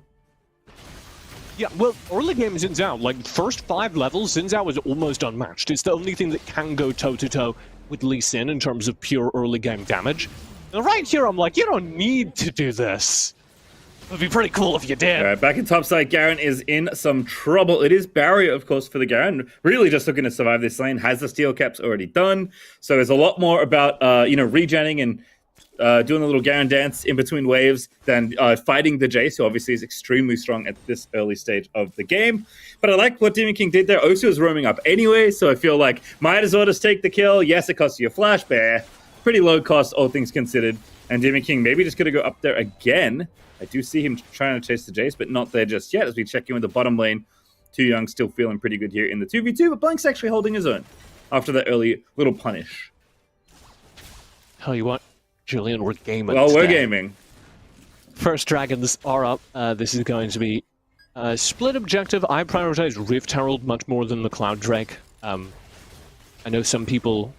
I've recently had people telling me that Cloud Drake's good, but I don't believe them. And I think Rift Herald's much better, so I would prefer either team go for this Rift Herald. It does seem like Reflexion and 16-bit are both on the same page. Let me tell you, Cloud Drake, First Drake, I've been dealing with that in North America for years now. So I've heard a lot of different arguments here. Demon King getting baited. Ooh, who got this crab? Man, not matter for now. I don't hurt me though with the proto, but by the way, oh my goodness. Face breaks 2 together. Flash wants the Akshon into the team. Straight into the Varus route there, but a great Oriole might save him. Osu looking to make it happen. High don't hurt me, low but not out. But here's the Akshon ulti trying to take out Blanks. Is going to get blocked. No, it's the arrow actually that almost gets him as Blanks fires back, but still, it's Garen that falls, and that is Rift Herald to Reflexion. And Reflexion split the team fight, separating the two halves. Oh, it gets him! Nice aim there. Wait, they're going for it. Okay, they got the Rift Herald. Now you got to get out alive. EU Import looking for team, looking for Def now on the top side of the map, but he's going to be okay. He's still looking for a team. He's just looking for a team to kill. All right, play dodgeball, tank the tower. Yep, love it. Okay, Airy, not enough. Def's going to be okay. Rift Herald did go over, and we do have a dragon on the opposite side of the map to fight over. 2 teams ready to 5v5. Gold still relatively even, but I will note Osu's off to a good start. For Orianna, that matters a lot. Jace off to a very good start. For Jace, that matters a real big deal. He'll actually have the only effective gold advantage this fight, as he did get a serrated Dirk in, so he's packing a little bit of extra punch on that, Jace. And you can see that Rift Herald fight was so back and forth that teams have basically completed this full reset, so we're pretty much going to run it back just on the bottom side of the map. Ult's almost back up for everyone. Osu still has theirs. Boom and Blanks are cooling theirs down, so should be ready with 5 ultimates in just a moment as the blue buff gets handed over, and it looks like Reflexion are going to be the team first to the objective. Yeah, and because it is a Cloud Drake, nobody actually wants to 5v5 over it. They just like it if they could get it sometime, you know? So we're positioning, we're using it as a lure, but Reflexion are not really interested in fighting for it. They're interested in catching somebody Right, out. and Boom here getting aggressive on the hide and hurt me. Spinning around though, is going to keep going. Oh, that's so much damage on the set. See you later, dunks himself in, but there's nothing else he can do. The Ziggs ulti though, absolutely massive. Garen combos in, and Varus is able to get a kill, but now Blanks just rolls on in on the action, and that is very ill-advised. Demon King shuts that down. Osu the next target, but he's out of mana. Oh, Varus! The arrow! What an arrow there out of Too Young, and now the Dragon says... Incredibly well played, and that is the composition as intended for 16-bit Genesis. Yes, the tank frontline dies. Pandemic and Don't Hurt Me died very hard, but it didn't matter because the entire time they were dying, there's value being added. You can see Too Young hovering at the very back of the fight, the Mega Inferno Bomb waiting, and this combo with the Haymaker Mega Inferno Bomb is one of the sickest things I've seen so far in North America, and yes, I watched the first qualifier, I stand by it. Yeah, real nice there. Unfortunately, Demon King out of juice, but Too Young had it on lock. Does manage to get the kill there. The Rift Child was burnt in the mid lane as we pop back to life, but didn't get the tower. Got a decent amount of damage, but not enough to take it down as a dive is incoming. Pandemic, how are we going to do here? Pops the barrier, runs away. Garen things. He's fast. Good old Garen. Oh, He's fast and he's going. Big, He almost has Those are ulti. two things. Demon King's here. No, it's going to be okay. And you are correct. For for a man of his stature, Garen does have quite the land speed. It's a misconception. People are like, oh, if you're big, then you got to be slow. That's something that's true in video games, but it's not something that's true in real life, because if you have long legs, then you go very fast. You import looking for team. Barrier's up. Ooh, Good barrier. didn't. Disappointing Like, if on you the look action at- ulti. If you look at, like, NFL players, Nice. I want to talk about NFL All right, do players. it. Don't do Julian. it. Great Go- save from Too Young. It's all you. You have the floor. Okay, so if you look at NFL players, they move, all right, because they're big.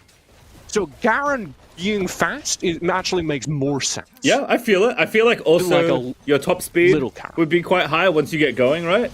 Because you got momentum Yeah. to carry forward. My hit terminal velocity faster. Demon King trying to punish the mid lane here. Literal 1v3. Dives in, flashes after Boom. He's going for it. He is indeed the Demon King. Ziggs ulti over the top, but still not going to slow him down. Demon King still chasing. Mid lane is the problem. Great satchel there. Out of the Ziggs here, but Don't Hurt Me cannot find anything. But I love the aggression. As Garen just killed Oriana. He popped his ulti and she died. Too Young here. Oh, it's filthy. Wow. Great flash out of death, though. Using the bonus HP of the Garen to just soak up that damage, and it works twofold. But the way I explained earlier, where it's soaking up the damage and enabling free fire time for the backline, but also because Def just spent all of his cooldowns trying to kill the Garen, which meant that when he walks around the corner and meets 3 other members of the team, he doesn't have any buttons on his screen that he can press to do anything to them. And Demon King is just... I mean, he's really strong. Like, just glancing down at the inventory is 2 items already done. Black Cleaver done. Charge Blade done. EU Import's going to keep sieging up, though. Get this tower here deft. I mean, it doesn't matter. He can't do anything. It's a 3v1. Jay's just going to have to catch the wave. I feel so happy right now. I've been begging North America to do 2 things. In private chats, I've been saying, first of all, if you draft tanks, then all these, like, high damage compositions just lose. God, Oh, what a that's proto build. filthy. And second of all, if you draft tanks and put Varus behind them, you're never going to lose a What game. is he doing? Demon King in a 1v2. Barely caught it in the picture-in-picture as Boom's in trouble on the other end of it. They're going to get 3 kills across the rift. Traded for 1 there. Boom's just jet. In fact, KT may have put themselves in harm's way as well. Don't Hurt Me, though, is able to help secure that kill there for Too Young as Pandemic P. I hope the P stands for Pete, if I'm being perfectly honest. Deft. Looking to spin away. Garen spinning in. Oh, the Honey Fruit. That's... I can't tell if that's good or bad for your chances. Honeyfruit makes him slower. Yeah, that's what I was going to say. I don't like that part of it. But it bought him enough time to have the golf swing back up. And he could knock him away. All right, well done there. As wild stuff, Demon King, like, just going off. We'll have a look at that exchange, I believe. We will, I think, see the end of Demon King's, like, value. I think he becomes substantially less effective here on Xin Zhao as the game goes on, but he is building full crit and doing a lot. So I don't feel as confident in that as I normally would with any other Xin Zhao.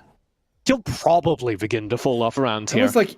At which point, the game does fall onto Too Young and Import. They need to be the carries of the second half for 16-bit.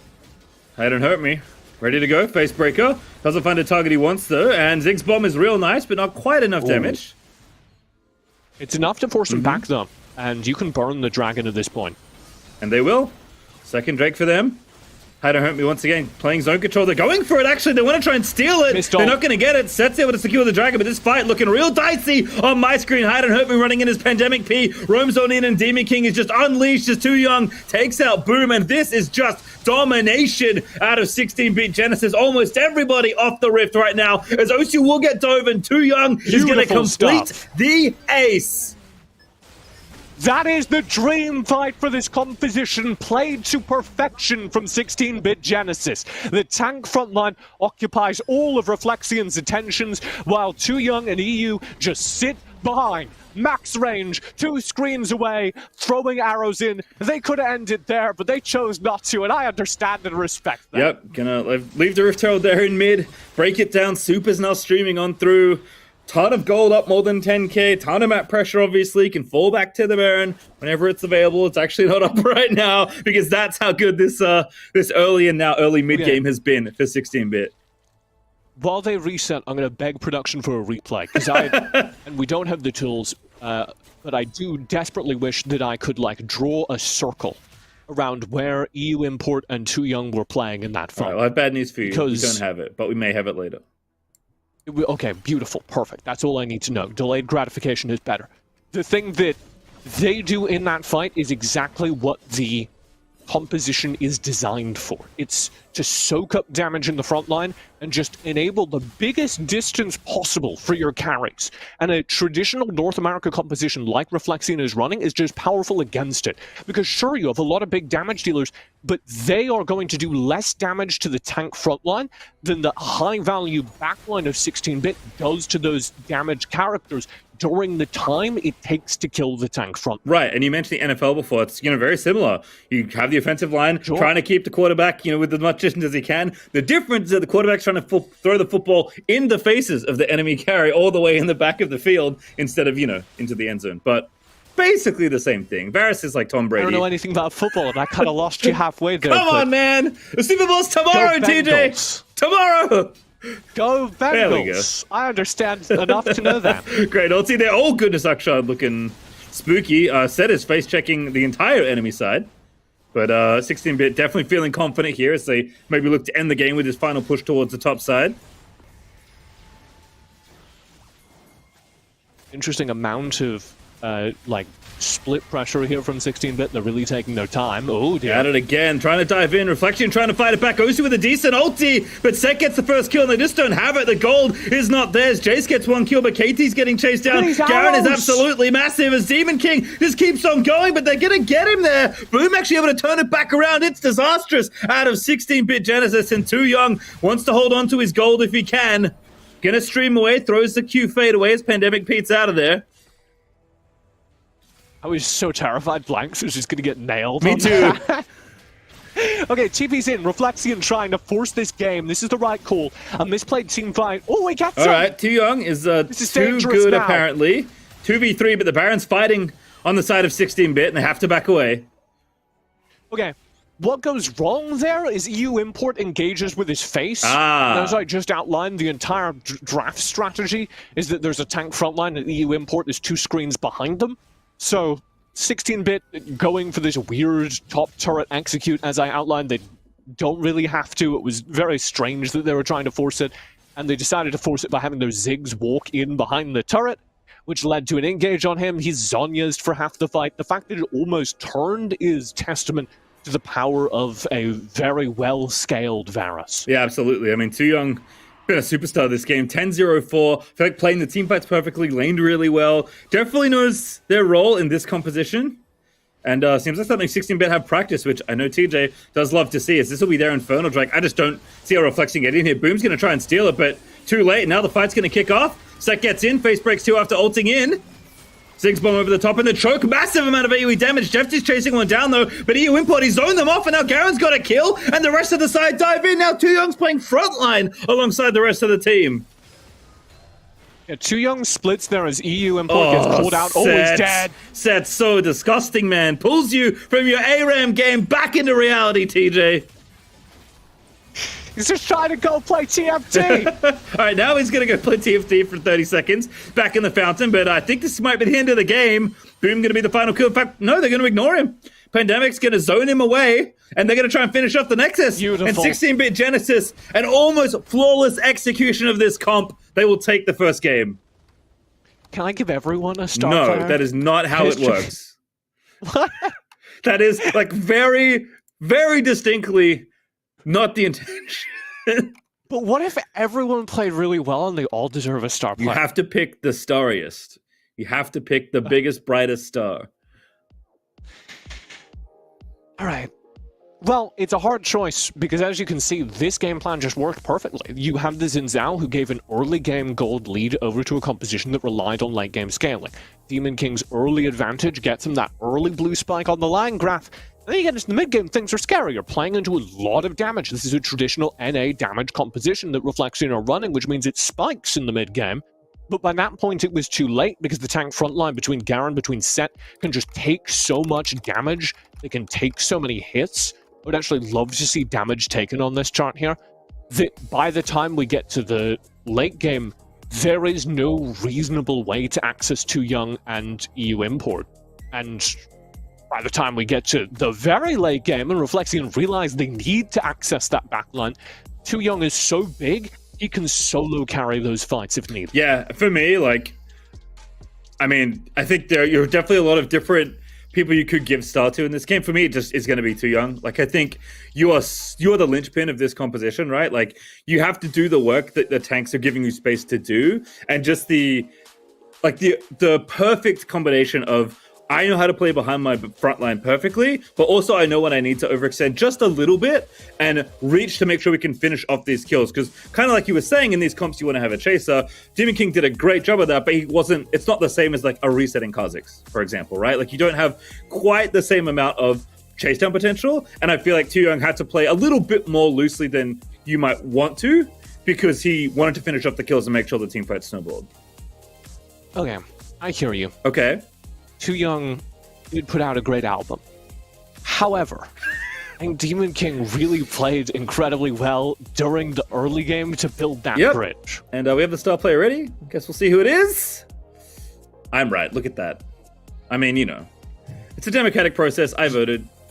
That was the one. Your authority means more than me. Look at the middle column. Big old... I mean, yeah, Xin Zhao's going to die a couple times. I don't know. I agree. Like, I think either of them are reasonable. I think Demon King had an aptly named performance in that particular game, but just so fun. I mean, you were happy, you know, from pick 3 on the 16-bit Genesis side. So that feels so good to me, because I've been looking at these North America drafts, these like overloaded damage compositions for weeks now, and saying if you just put a whole bunch of tanks in front of that, they would do nothing.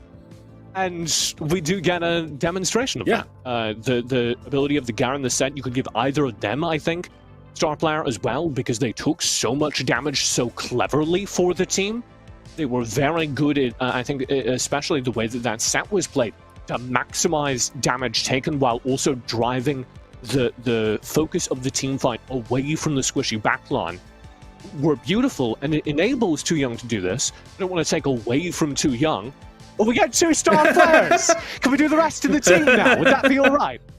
I think the way that Too Young played that was really well as well. The way he was able to play aggressively behind the front line is exactly what he needed to win that game clean. Yeah, for sure. Again, I think one of the things we'll learn by the end of this qualifier is, like, as esports, you know, mature and develop, even when they're still burgeoning, like Wild Rift is, you know, teams get better really quickly. And this, to me, is like obvious, like, yeah, this is a great team performance from a North American team. Yes, there are stars. Yes, the individual play was also good.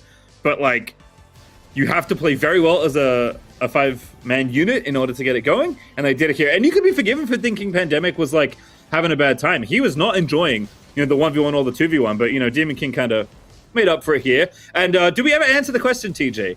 Should he have flashed here or not?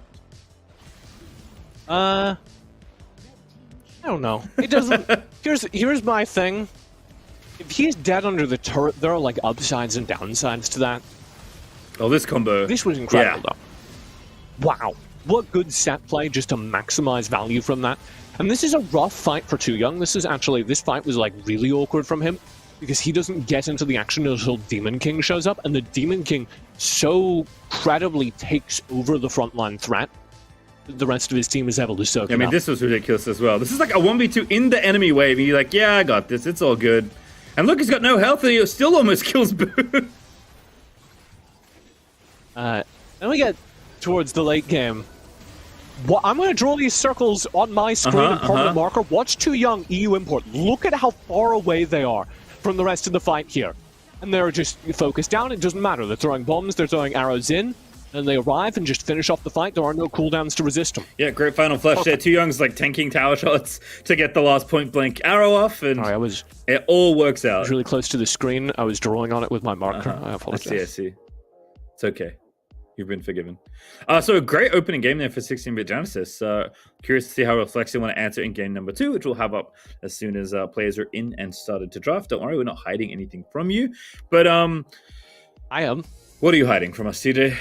Game number 2's already started. I'm single-handedly holding it up. All right, so you know how everyone in chat likes to like make fun of the casters and say, why are you talking? Get the game going. We have worked very hard to undo that and try and get people to understand the basics of broadcast production. And you are undoing years of hard work, TJ, in 20 seconds. The Twitch chat are going to go ahead and clip out and proliferate over the internet. And then when I have to answer this question again in 6 months' time, I'm going to blame you. I just want to be honest with the chat, and it's actually me every time. So if you're watching the LCS and you're like, the game hasn't started yet, it's not the caster's fault, it's my fault. I'm single-handedly holding up games. This I can maybe deal with. At TJ Esports, Esports TJ, excuse me, if you need to verify any of your complaints, he'll happily take all your mail, I promise. I did a couple other games just for fun. I don't even really watch those esports, but I was like, I'm going to just hold up some games. Yeah, nice. You're just kind of trying to collect as many as you can. The Infinity Stones of Esports, you just kind of put them in your pockets.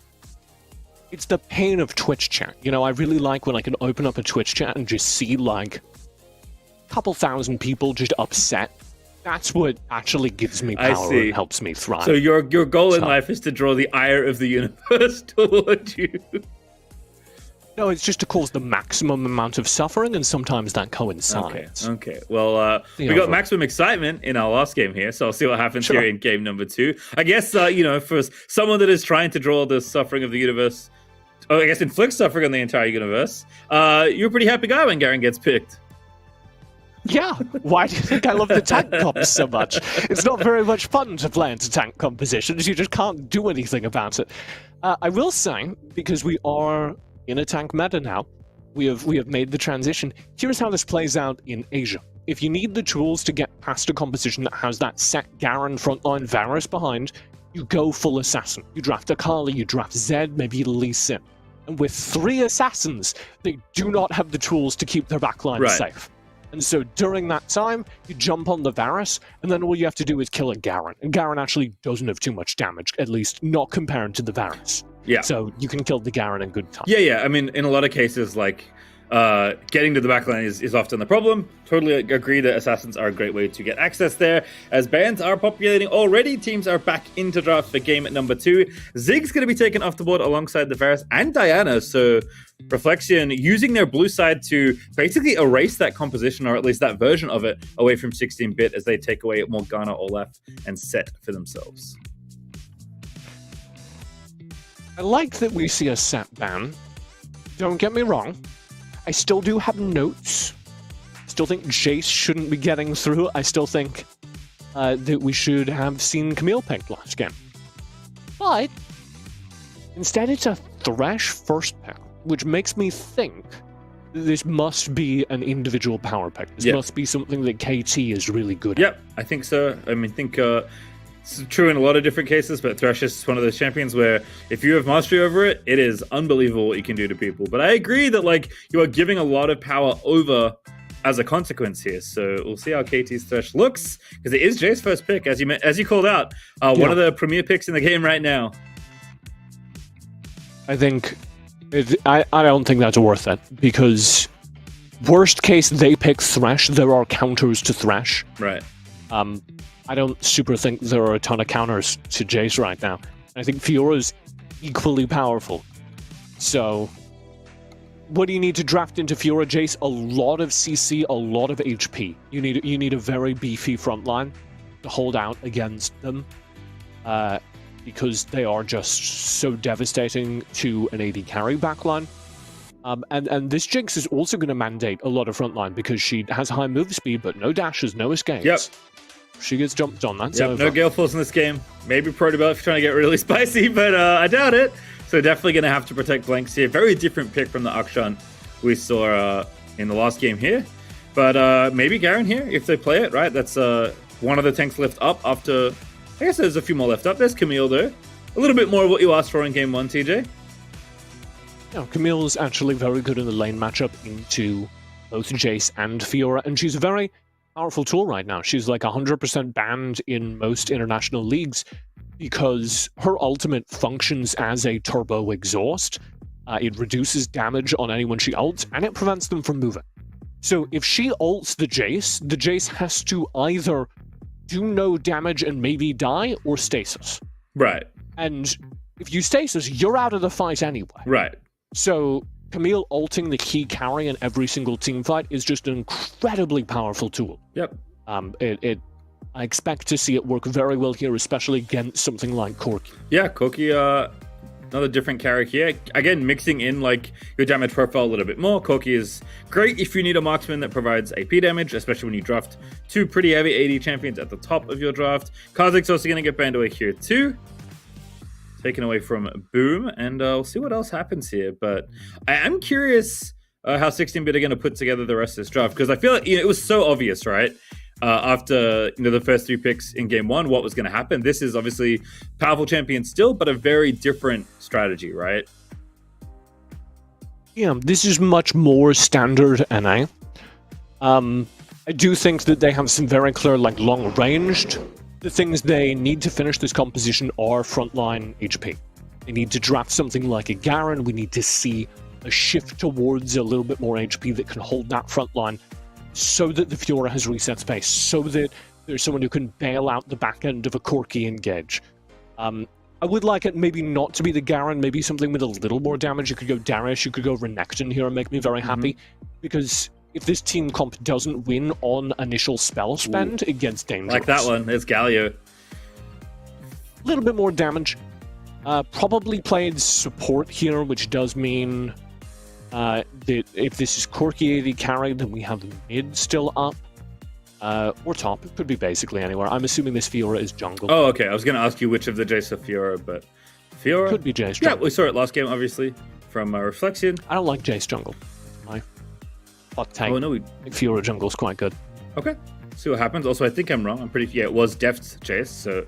Not Jace jungle, but it is obviously a thing you can do. The first series today. I also feel like I'm getting, like, solo queue flashback, so it's fine.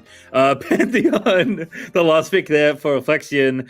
I feel like tier Pantheon, especially alongside something like Camille, definitely kind of shows what you want to do.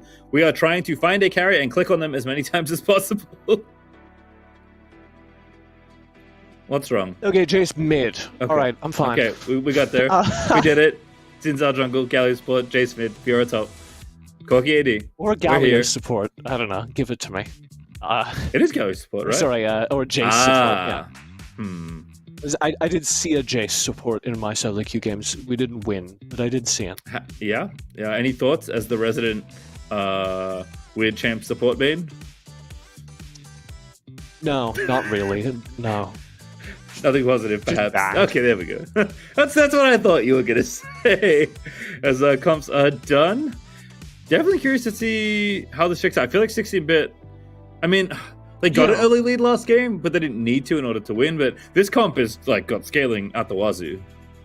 Well, they have damage, right? Is the key part. So they need the early scaling to get a damage advantage.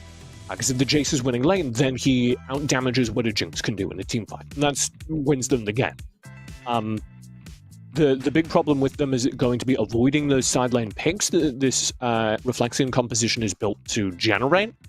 And then the secondary problem is going to be, in team fights, how do they access the Jinx?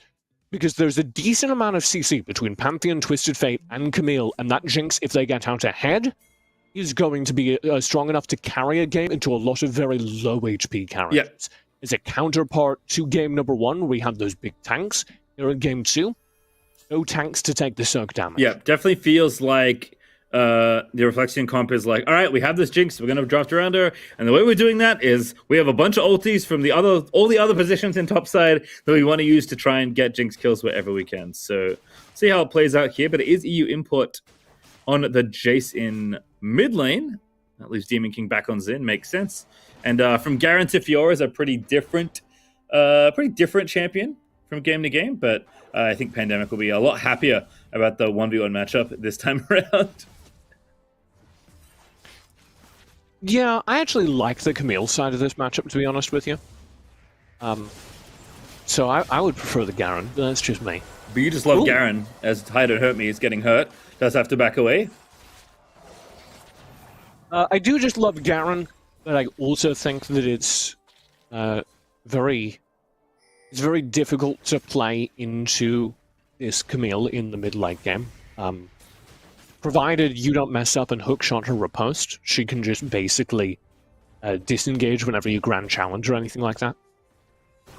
There's not a whole lot you can do about it. Wow, Camille is so that's filthy. Too young. Caught farming too far forward, and KT's Thresh looking pretty good. Is that why it was banned? Maybe. And that's very important as well, because this is the Blanks game, remember. This is all about the Jinx. So what is happening? They're double crabbing. Hide and Hurt Me is abandoned bottom lane. Gonna make sure the crab happens. This is Carsonization taken to the Oh, rest. hello. We're going for a dive. This would be quite a translation. Yeah. Oh, Deft. Oh, it's Savage. Oh, what a gank. The 1v1 flashes and still dies. Here comes KT. There's the TF, though. That play is unbelievable from the Thresh. And now Boom moves in with the Pantheon. KT is going to fall down, but Demon King is going to die on the other end of it. And Osu does riposte. Oh, walks into the stun. Was going to be tough to dodge, but can't do anything there. Just goes back to mid. Oh, yeah. There was a very good play by both teams, obviously. Reflexion walk away with the gold advantage from it. They get far more kills. 16-bit, a very readable top lane gank. They do get the kill, but Reflexion are very aware of what's going on, and they're already rotating resources up to punish it. So, the power of the early game, Twisted Fate, Pantheon, all kind of come to bear. We'll have a look at that little situation again. Another great hook here out of KD. Checking in a moment. Looks like could be trouble. This was fun, at least. I like the commitment to the bit. Yeah, love to just walk out of bush and taunt people. This hook, though, made me very happy. And that's just the team fight. The second this happens, it's done and over with. Those two flashes in, gets the last auto. Boom manages to get all the kills on the other end of it. And now topside, Camille's getting beat down by this early Sheen. Yeah. She does have that advantage I was talking about, where Deft can just leave that fight whenever it gets upsetting. But with the amount of gold that went over in that sequence, none of it went into Deft's pocket. So they're a little bit behind in lane, and that can't feel good. Yeah, it's going to be Boom's Pantheon and Osu's Twisted Fate. They're big winners there. Nice riposte, actually, but Deft playing this pretty well. Both of them have ultis here. Barrier up for one, but not the other, as KT's roamed mid. Managed to find the hook, but no follow-up there, as Blanks is transferred to mid right now to get a bit of farm. In fact, I think we might just have a full-on swapsies. Osu is seemingly permanently in this bottom half of the map for now. I'm interested by how much KT is roaming. One of the things I've been asking, okay. That was really nice. We're getting frisky as the gank comes out. Oh, misses. Pandemic P gonna have to outplay it. No riposte left though, but it still issues a grand challenge. Not enough. The Thresh is gonna save the day. KT gets another kill. Minions! Oh, we almost died to minions. Deft on a single point of HP. But two players are now shown on the top side of the map. So despite a death, here's 16-bit burning down the Infernal Drake. A very important Drake they will get in free exchange. Yep, Herald is the trade, so it's going to be that gold influx here for Reflexion. You can see up about 3k. Rift Herald dropped. That gold lead's going to balloon off the back of this play. Yeah, they do get first break. Does that go to Deft? I don't think it did. Osu, trouble. Oh, that's not the ulti you wanted either. Galio zooms in and Demon King just shuts it down. I don't know what that... I think he was trying to teleport into the bush so he'd have more options because the bush is unwarded. Yep. but he came slightly short on the teleport, and he was also just getting wailed on the entire time, so... Oh, here we go. Pantheon, though. Boom again. Very strong. Such nice counterplay here. EU import, and they give the kill to Blanks. I love that. Very nicely done. Giving Blanks more gold, because again, this is the Jinx game. This is all about how big can you get Jinx. Side effect of this, we do have RFC beginning to be built here, second item on Osu, so this is actually a very, very good Twisted Fate build for this game. You're going to have basically the secondary engage tool of Twisted Fate, doing a sizable amount of damage, but primarily being a tool. Such a nice gank here. The Osu just cannot stand here in the 1v2. Demon King lays the trap, and Pandemic Pete gets the prey. A little bit baited. Couldn't have gone better for Pandemic and Demon King. He had a red card out, just didn't do anything. Yep. Also, I do want to correct that it is just Pandemic or Pandemic P. In my head, the headcanon is that the P stands for Pete, but I have no idea. That's probably not what it is, but if they're out here and they listen back to this later, you're welcome if this new nickname is something you want. If not, let me know. I'll make sure not to say it anymore. But my dad's name is Peter. I guess I keep thinking of it. That's a weird confession to staple to the end of... I mean, it just sounds funny. You get beaten up by a challenger while doing play called Pandemic Pete, who mess you up. KT, in the meantime, getting messed up on the other side. The block's not enough there as Too Young's able to get that kill. Demon King ravaging on through. Hide and hurt me, trying to hurt the enemy team. Too Young, Valkyrie's in, and no more than one kill. Oh goodness, maybe one back. Blanks doesn't get a whole lot of access to that fight, which just means that there's limited possibility for Reflexion to ever out-damage their opponents there. Because it's all about Blanks, and if Blanks isn't just free-firing into the fight, then the fact that there's a Corki, there's a Jace, there's a Xin Zhao will add up in 16-bit's favor. Well, definitely cutting that gold lead down, which is nice. Only down about 2,000. That was up to 4k before Osu got himself killed in the top lane in that gank from Demon King, who once again is having a stellar game on this Xin. And I think they could do it on just about any champion, but clearly the Xin is something that they're very proficient on and that the team knows how to play around. But his, where he is on the map is more important than the champion they're piloting. I was half expecting that Xin Zhao to be built differently this time, to be built a little bit more HP, but it does look like we're going to get that charge blade again. Oh, he's built different. That's KT. I don't hurt me getting out of there. Good hook onto Too Young. Stun card lands. That should be a kill. Very nicely coordinated there for Reflexion to nab the carry. That's the dream! It's full pick composition. You just land the gold card, you land the hook, they're not going anywhere. You put a boot on their car, Pastry. Yeah, and then can't drive away. I don't like the implication of that, because to me, like, the implication is that the afterlife is the DMV, which sounds horrible, but he'll be back soon. In fact, Too Young's already back on the Rift. When you get a boot on your car, you have to, for anyone else who's not following, yes, because you get the boot on your car, you have to clear it up with the DMV. And so therefore, if we took this analogy all the way out as Julian did, then the grey screen in League of Legends would be the DMV. The line at the DMV. That feels very accurate, actually. Yeah. Once you talk it through, I'm in. But I had a moment where I didn't know what you were talking about. See, so I just wanted to make sure nobody else was stuck there. Thank you, I appreciate that. This is why we have you on the show. Oh, right into the face of the hook, trying to justice punch in. The package goes through, but Corki getting stunned up. Demon King trying to make it happen. Does get the kill onto Boom, and that is a surprising pick, but a critical one there. Protobelt in, gold card happens. KT, flash plays in, tries to make it happen. But EU Import's going to shut that down, and 2 kills almost out of nowhere for 16-bit there. They're all low. Again we go. Thanks. No, Demon King onto Osu. Too Young still playing on the fringes of the fight. The killing spree now for Pandemic. Does get it back as Jet finally gets one, but only one with 4 dead as the ace is inbound. Jeff's going to be slain. Who's going to nab the kill? Stasis ensures it. And Pandemic, perfect timing, gets the last one. And you have to feel for Reflexion. You can see them getting frustrated in those fights. Here we go. Oh, parry. Oh, nice. Not nice enough. There's one back. The dragon's still up, by the way. This is the whole reason this is happening. A cloud dragon, TJ. I think it's a cloud drake. I think this is happening over the Rift Herald in 16-bit ads. Yeah, here we go. All right, so just trading objectives instead. But you have to feel for them because they keep taking fights just slightly out of range of Blanks. And so they're losing the fights, but by criminal amounts. Yeah, I mean, 2 items for Blanks, keeping on par gold-wise there with Too Young. Boom had a massive early game influx of gold, but 16-bit have just fought back. Now the gold lead's only 1,000. KT keeps landing great hooks. That one's maybe a little too far. The Protobot on Thresh, though, gets out from under the Galio taunt, but now they'll go back in. And Pandemic, my goodness!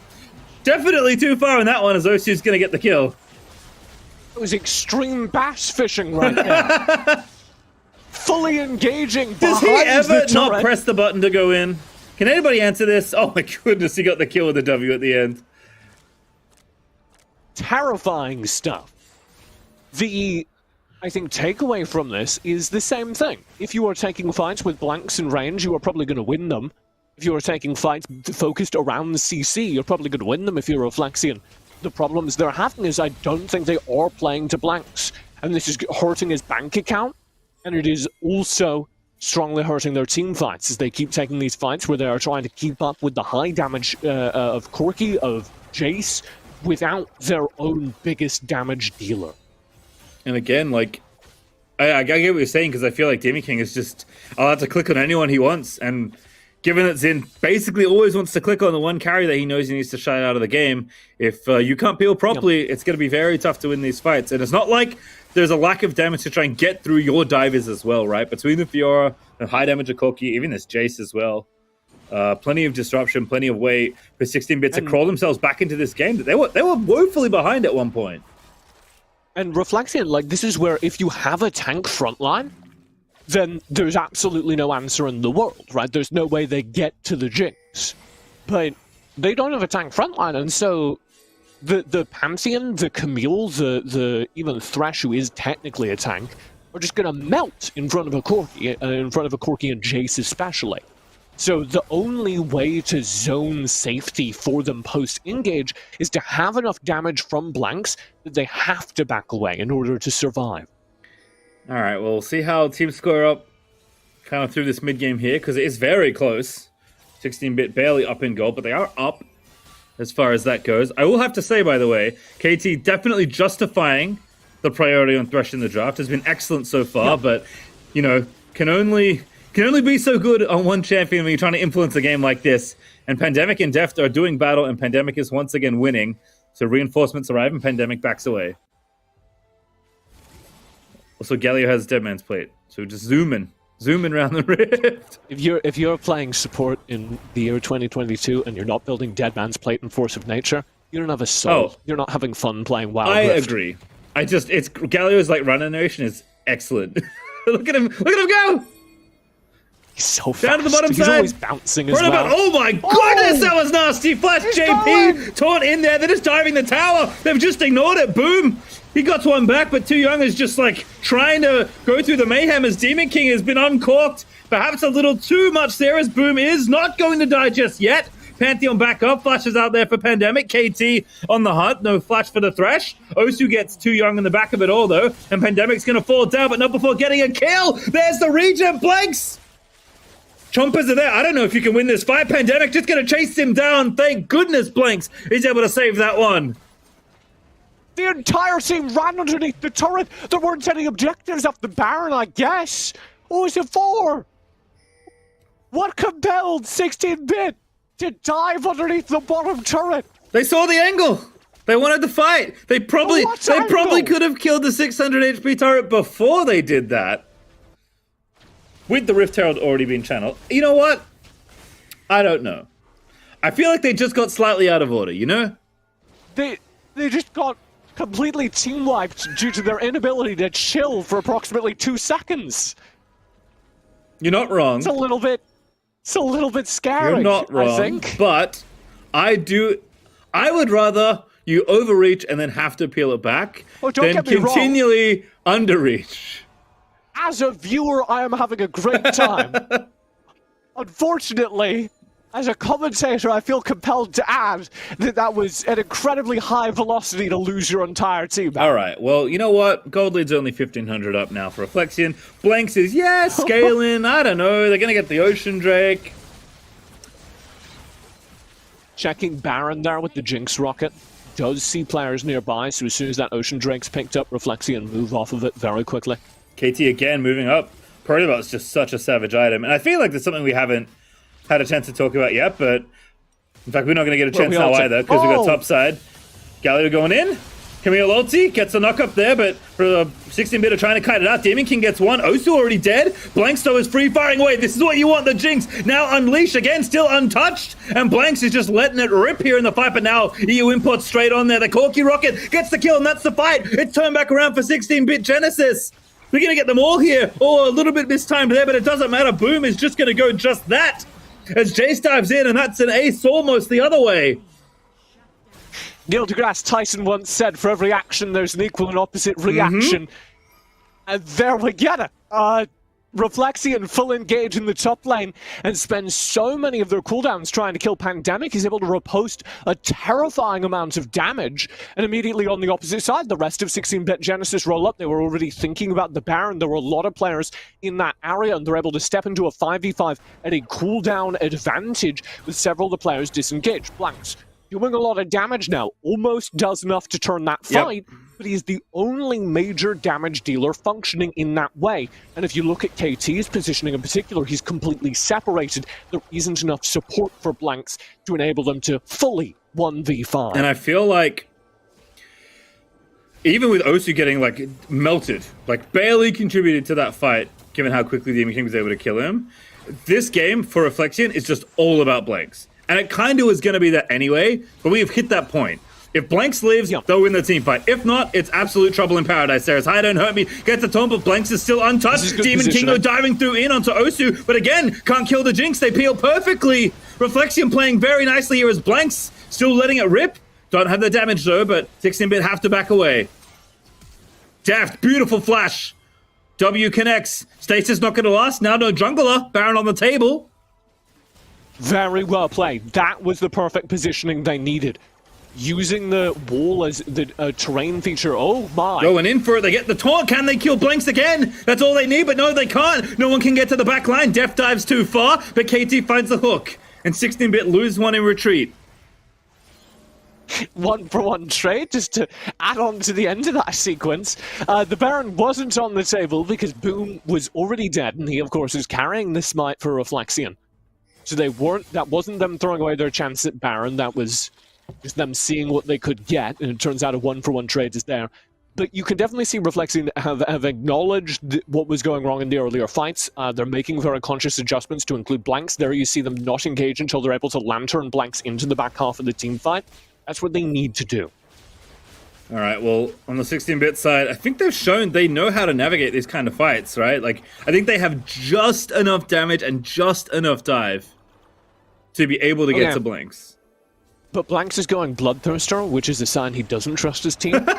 I'm just going to whisper this, like, worm tongue word into his team's ears. If he really trusted you, he would build full damage. All right, well, 95% trust, probably high enough confidence there for Blanks to be able to carry this game. It helps with the crit. He's probably at mostly full crit now. Doing mental math always hard. Yeah, no, but it's going to help with the crit. But he could go full damage. He could. Mm-hmm. Maybe he's scared of the full crit Zins. Fair. And jostling here. He lived it last time. Casey was in position. Yeah, Elder is the thing now. There it is. It's up and available. Titan hurt me. Getting in there. Oh my goodness. Flash Justice Punch. The taunt is there. But Blanks lives to tell the tale. And they just don't have the die back. Can they get the rest? Blanks now finally getting back into the fight. Letting the rockets rip there. But the stasis maybe going to buy critical time here. And Blanks is the target. But they just can't do it. Reflexion able to kite it out as they finally get the kill at the end of the day. Demon King gets the kill, but it is far too late. Sorry, it's Pandemic, excuse me, as Def does get the final kill. That's another ace, and Reflexion, they're going to try and end the game. I think they can. It's going to be close. With 30 seconds in Twisted Fate, though, they are going to melt these turrets. Yeah, they absolutely can. Yeah. A wonderful team fight from Reflexion, keeping Blanks safe, playing to their win condition, and it is going to get them a game 3. Beautifully done. Our first 3-game series of the day, and after these first 2, I'm very, very happy that we have a 3rd game between these 2 teams. I thought Reflexion were going to just kind of boom out of this series, to be honest, after game 1, how deftly they got handled, but they definitely proved me wrong, because that game, by the end of it, it was close, but it didn't feel close. I feel like Reflexion just knew exactly what they needed to do. Yeah, well, I think that maybe explains why you get that very hasty dive in the bottom side from 16-bit Genesis earlier. And you can actually see the dive on the chart, fun fact. But there's a reason you get that early dive, which is they know that as this goes on, the composition's really just going to come online. You're going to get a Jinx that does what they did at the very end of the game. I can't wait to see the damage numbers. Because I think that the full power of the Jinx just sitting at the back of that team fight, oh my god! Jumping in damage is kind of unmatched by any other AD carry. She is built to do precisely that. Almost 15k clear of Too Young, who is the biggest damage dealer on the 16-bit side. In fact, if Pandemic and Too Young hadn't played quite so well, Jinx might have outcombined both of them in that particular game. So, a really nice game, and definitely justifying the Thresh. It looked kind of spooky, right, to play this kind of comp, to have so many eggs in Jinx's little basket as the rickety bicycle rides down the very steep hill, but navigated excellently by Reflection there to force a third game. And we did see, the limits of that, but also 16-bit didn't have the tools to access Jinx. And into all of that CC, they were just getting held up as we got late game. And Thresh is kind of a weird scaling tank where he needs those souls in order to actually be a beefy tank.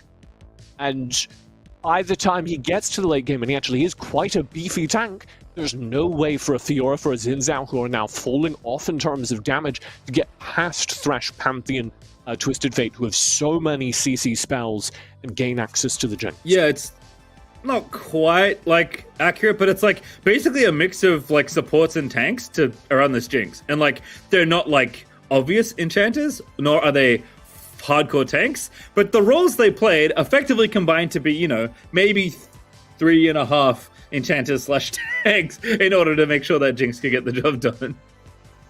Don't get me wrong, I feel like it's a weird composition because it's pick comp for the first half of the game where you're really relying on the CC chains to find you value. You're really relying on what happens when every single stun perfectly lands. Twisted Fate is going to be a mid-game power spike, and you can play to that.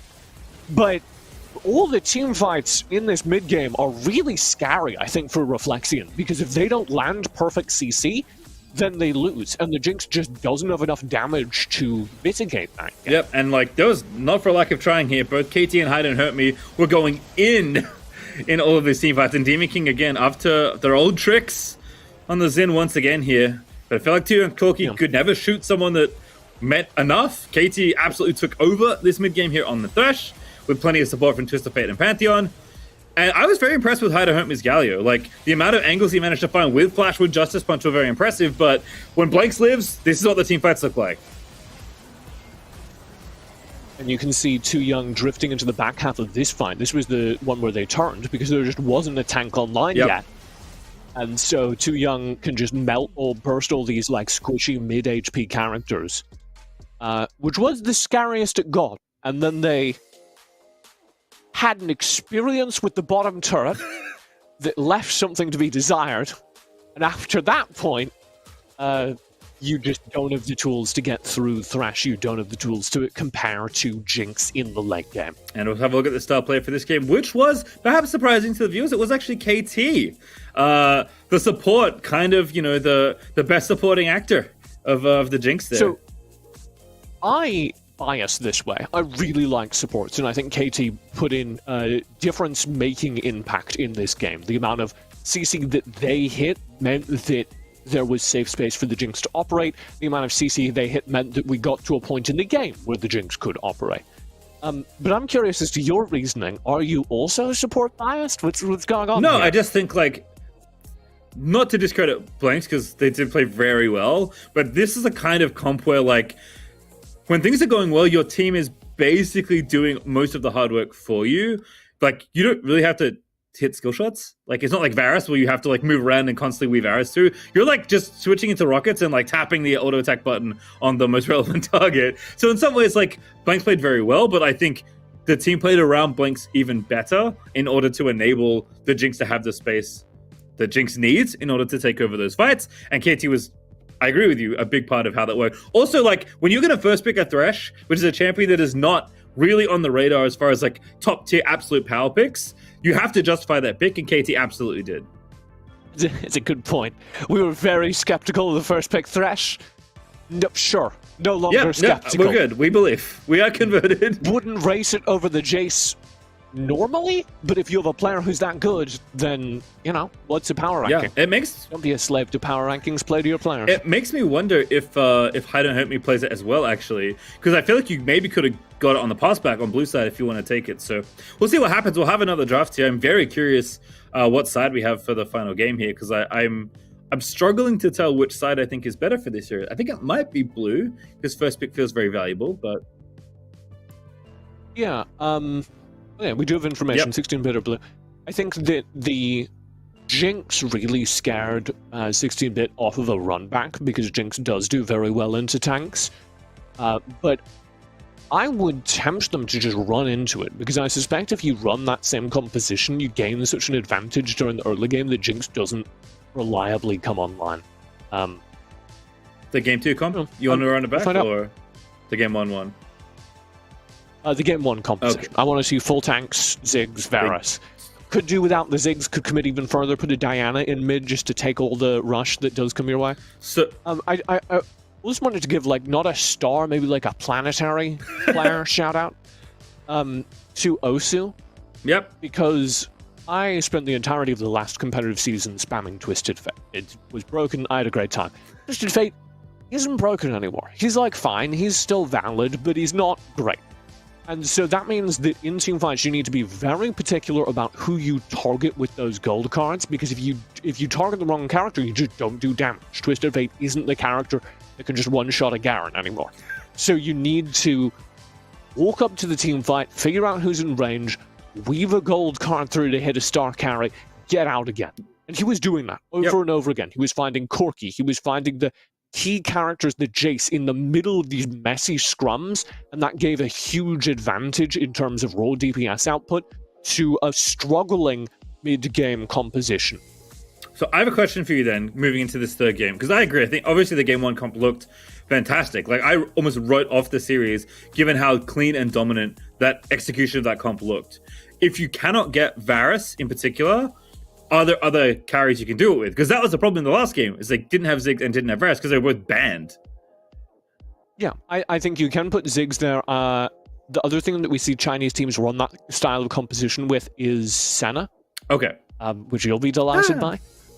We do see Senna put there, and I think that you can also, though it's a little bit different, play a very good Ashe in that position. Because Ashe is just the hardest hitting AD carry in terms of raw DPS in the game right now.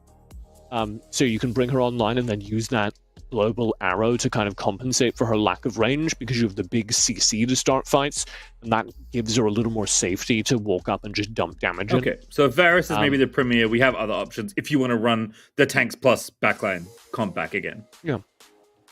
I also think you can do this with Jace mid, I think. Yeah. There are options. They could run tanks plus backline.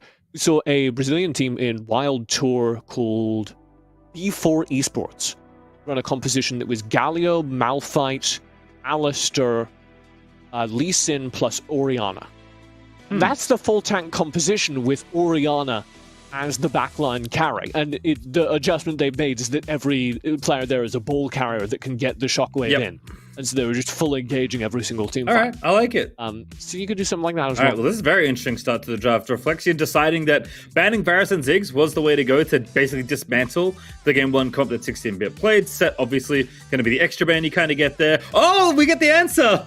Hide and Hurt Me does play Thresh. Okay, so Thresh first picked. Jace, Camille still up.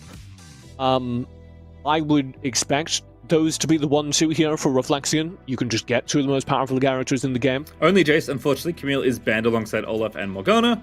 But I mean, there's other things you can take here that are very powerful. Hey, look, there's Jinx. Okay.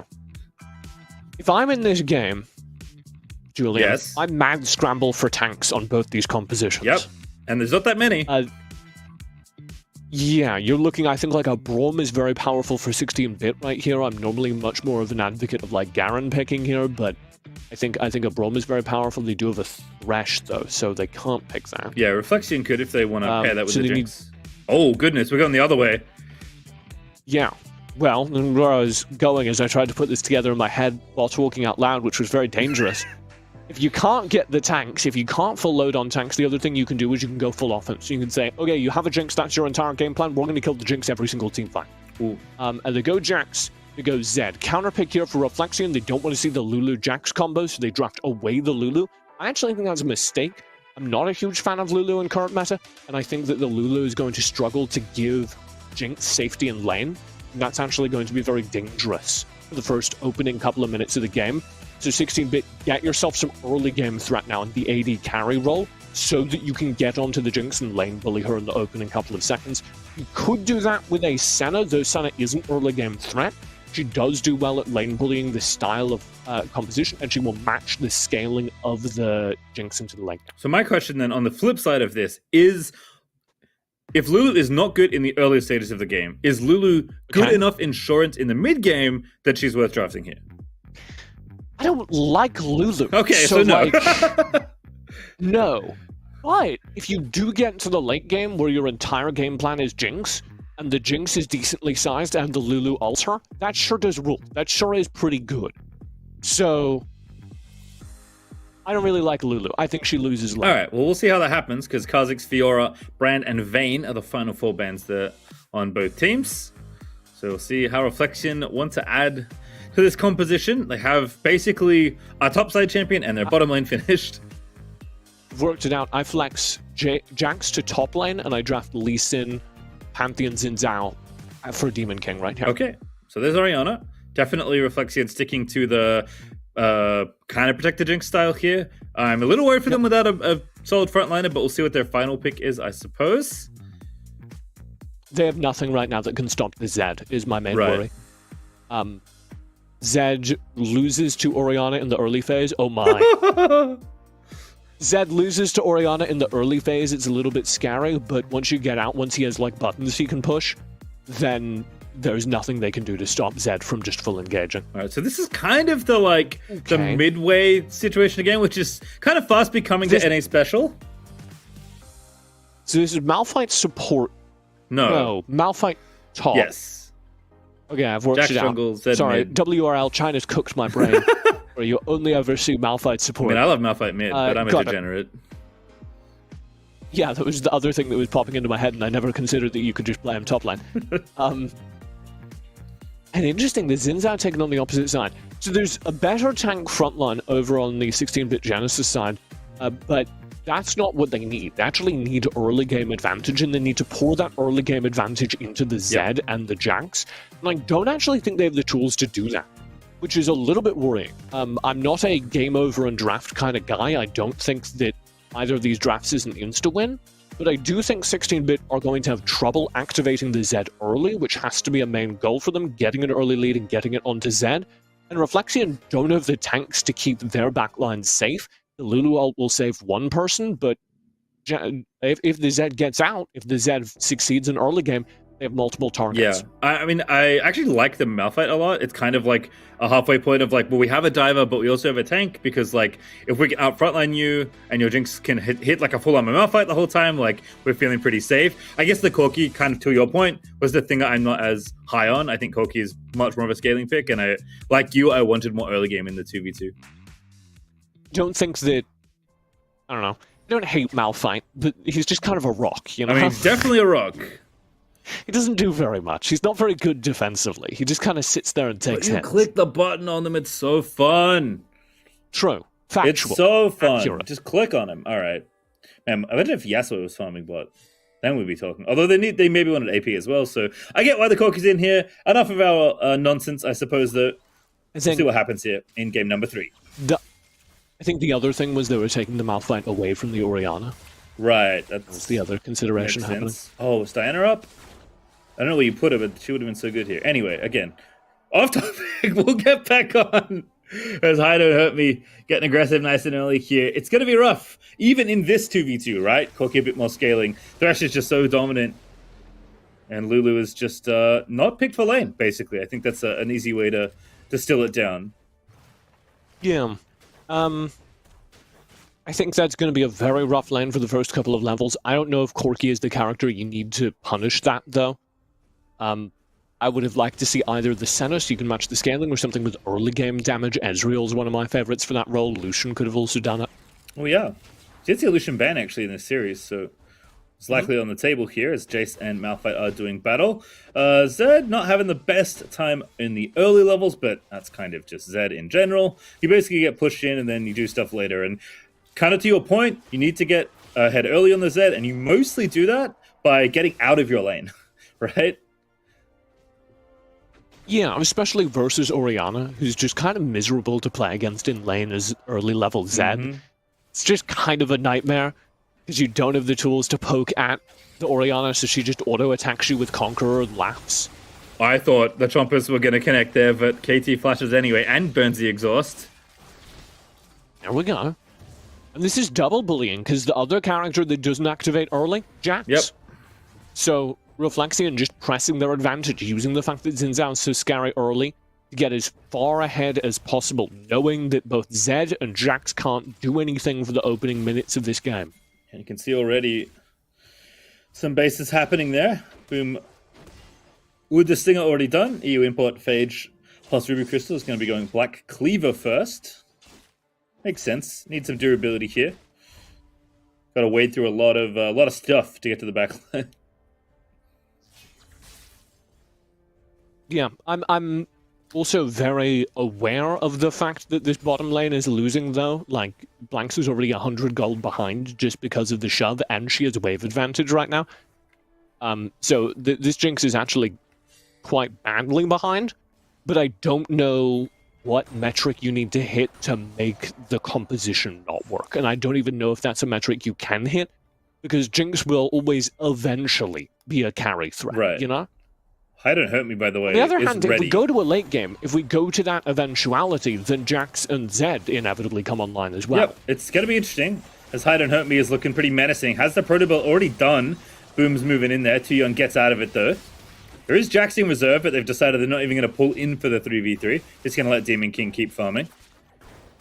Yeah, and Osu actually left lane there trying to roam down, so Import just got a whole lot of free farm. And I don't think this has gone badly at all for a 16-bit. Because the real scare is that they get blown out of the early game. And I think the combination of that weird Lulu support pick and the fact that this has just been a little slow and they've done a good job playing passive means that 16-bit are surviving the early game just fine. They're even getting some bonus gold on to Import right here. This is going very well for them. Yep, and obviously we'll see kind of how the mid to late game develops, because I think both teams, as you've alluded to, have things they can look to play towards. But for now, early Ocean Drake always feels good if you can get it. It is 16-bit currently playing for that objective, and they're going to trade it here. Rift Herald always good to get, as you mentioned, but Inferno's probably the best first Drake, you know, if you're going to get one, kind of as a gimme, but Ocean's not bad. No, Ocean's not bad at all, especially in this game where they are going to be taking a decent amount of poke from the Jace, and maybe eventually from the Orianna, so doesn't hurt. We are accelerating this game. The Rift Herald already dropped in the top lane, going to be first brick gold over. Massive amount of damage done here by Reflexion. Up 700 gold now, basically, off the back of that play. And again, there's just no tools to do early game damage on the entire top side of the 16-bit Genesis map. So Reflexion aren't afraid at all. They summon the Rift Herald, they get it. Good trades, though, by 16-bit Genesis. They get their gold onto this head, they take the bot turret. Boom's here as well. This is a 2v3, although KT is roaming down. Hide Don't Hurt Me has to flash, does do so. That's real scary, because they are not online yet. Zed cannot one-shot anyone yet. And until Zed can one-shot the Orianna, can one-shot Blanks, he's not a real character. Yep, and of course, Ori has the barrier and her own shields. Blanks has a Lulu and a heal, so gonna take a bit. Black Cleaver already done, but gonna want to build up more, of course. Also Boots 2 finish, which feels pretty good. I guess on the other side is like, we have two junglers that are actually farming quite a bit. Boom's been a bit more active than Demon King, but Triforce is done on both sides. Boom's been a little bit active inside of Demon King's jungle is the real differential. Yeah. If that continues flat, if they both just keep continuing farming, Demon King is obviously going to win that despite Boom's gold lead, just because Jax does very well in the late game and Xin Zhao doesn't. So I'm a little disappointed in Boom in comparison to the way Demon King was playing Xin Zhao, which I think was very good. We haven't seen very much of Boom in lanes early, which is missing the very key power spike of Xin Zhao in the opening couple of minutes of the game. EU Import is kind of playing I don't around know here what in he the was looking river. for. Yeah, I don't know. At least covering for the crabs, so 16-bit will go ahead and pick that up here. Even had Malphite roaming down, actually. Pandemic's already finished the Iceborne. It was moving down in case of something was happening. I mean, there's no dragon to take away. There's no Rift Herald anymore, but we have definitely seen 16-bit be very keen to start engagements. Let's put it that way. Well, a lot of that came from Demon King in the past couple of games, right? And I think a lot of it came from the urgency. This might be bad. We hit him away. That's awfully nice. I think a lot of it came from the sense of urgency. Oh, I'm playing Xin Zhao. We have to make things happen.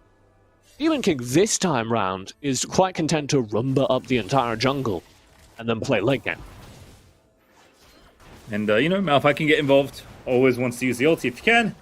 EU Import is moving on to item number 2 relatively swiftly. Actually has a decent gold lead. I think just for the extra farm that his team has donated them. So Kind of interesting. Sorry. No, you're good.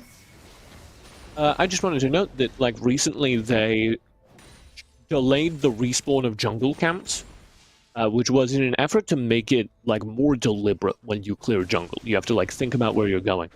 That actually just cost Demon King an awful lot of gold, because he respawned and Boom had stolen away a solid chunk of his gold in the top quadrant, and he just couldn't do anything. There was just nothing on the map for him to farm for an aggravatingly long time. Yep.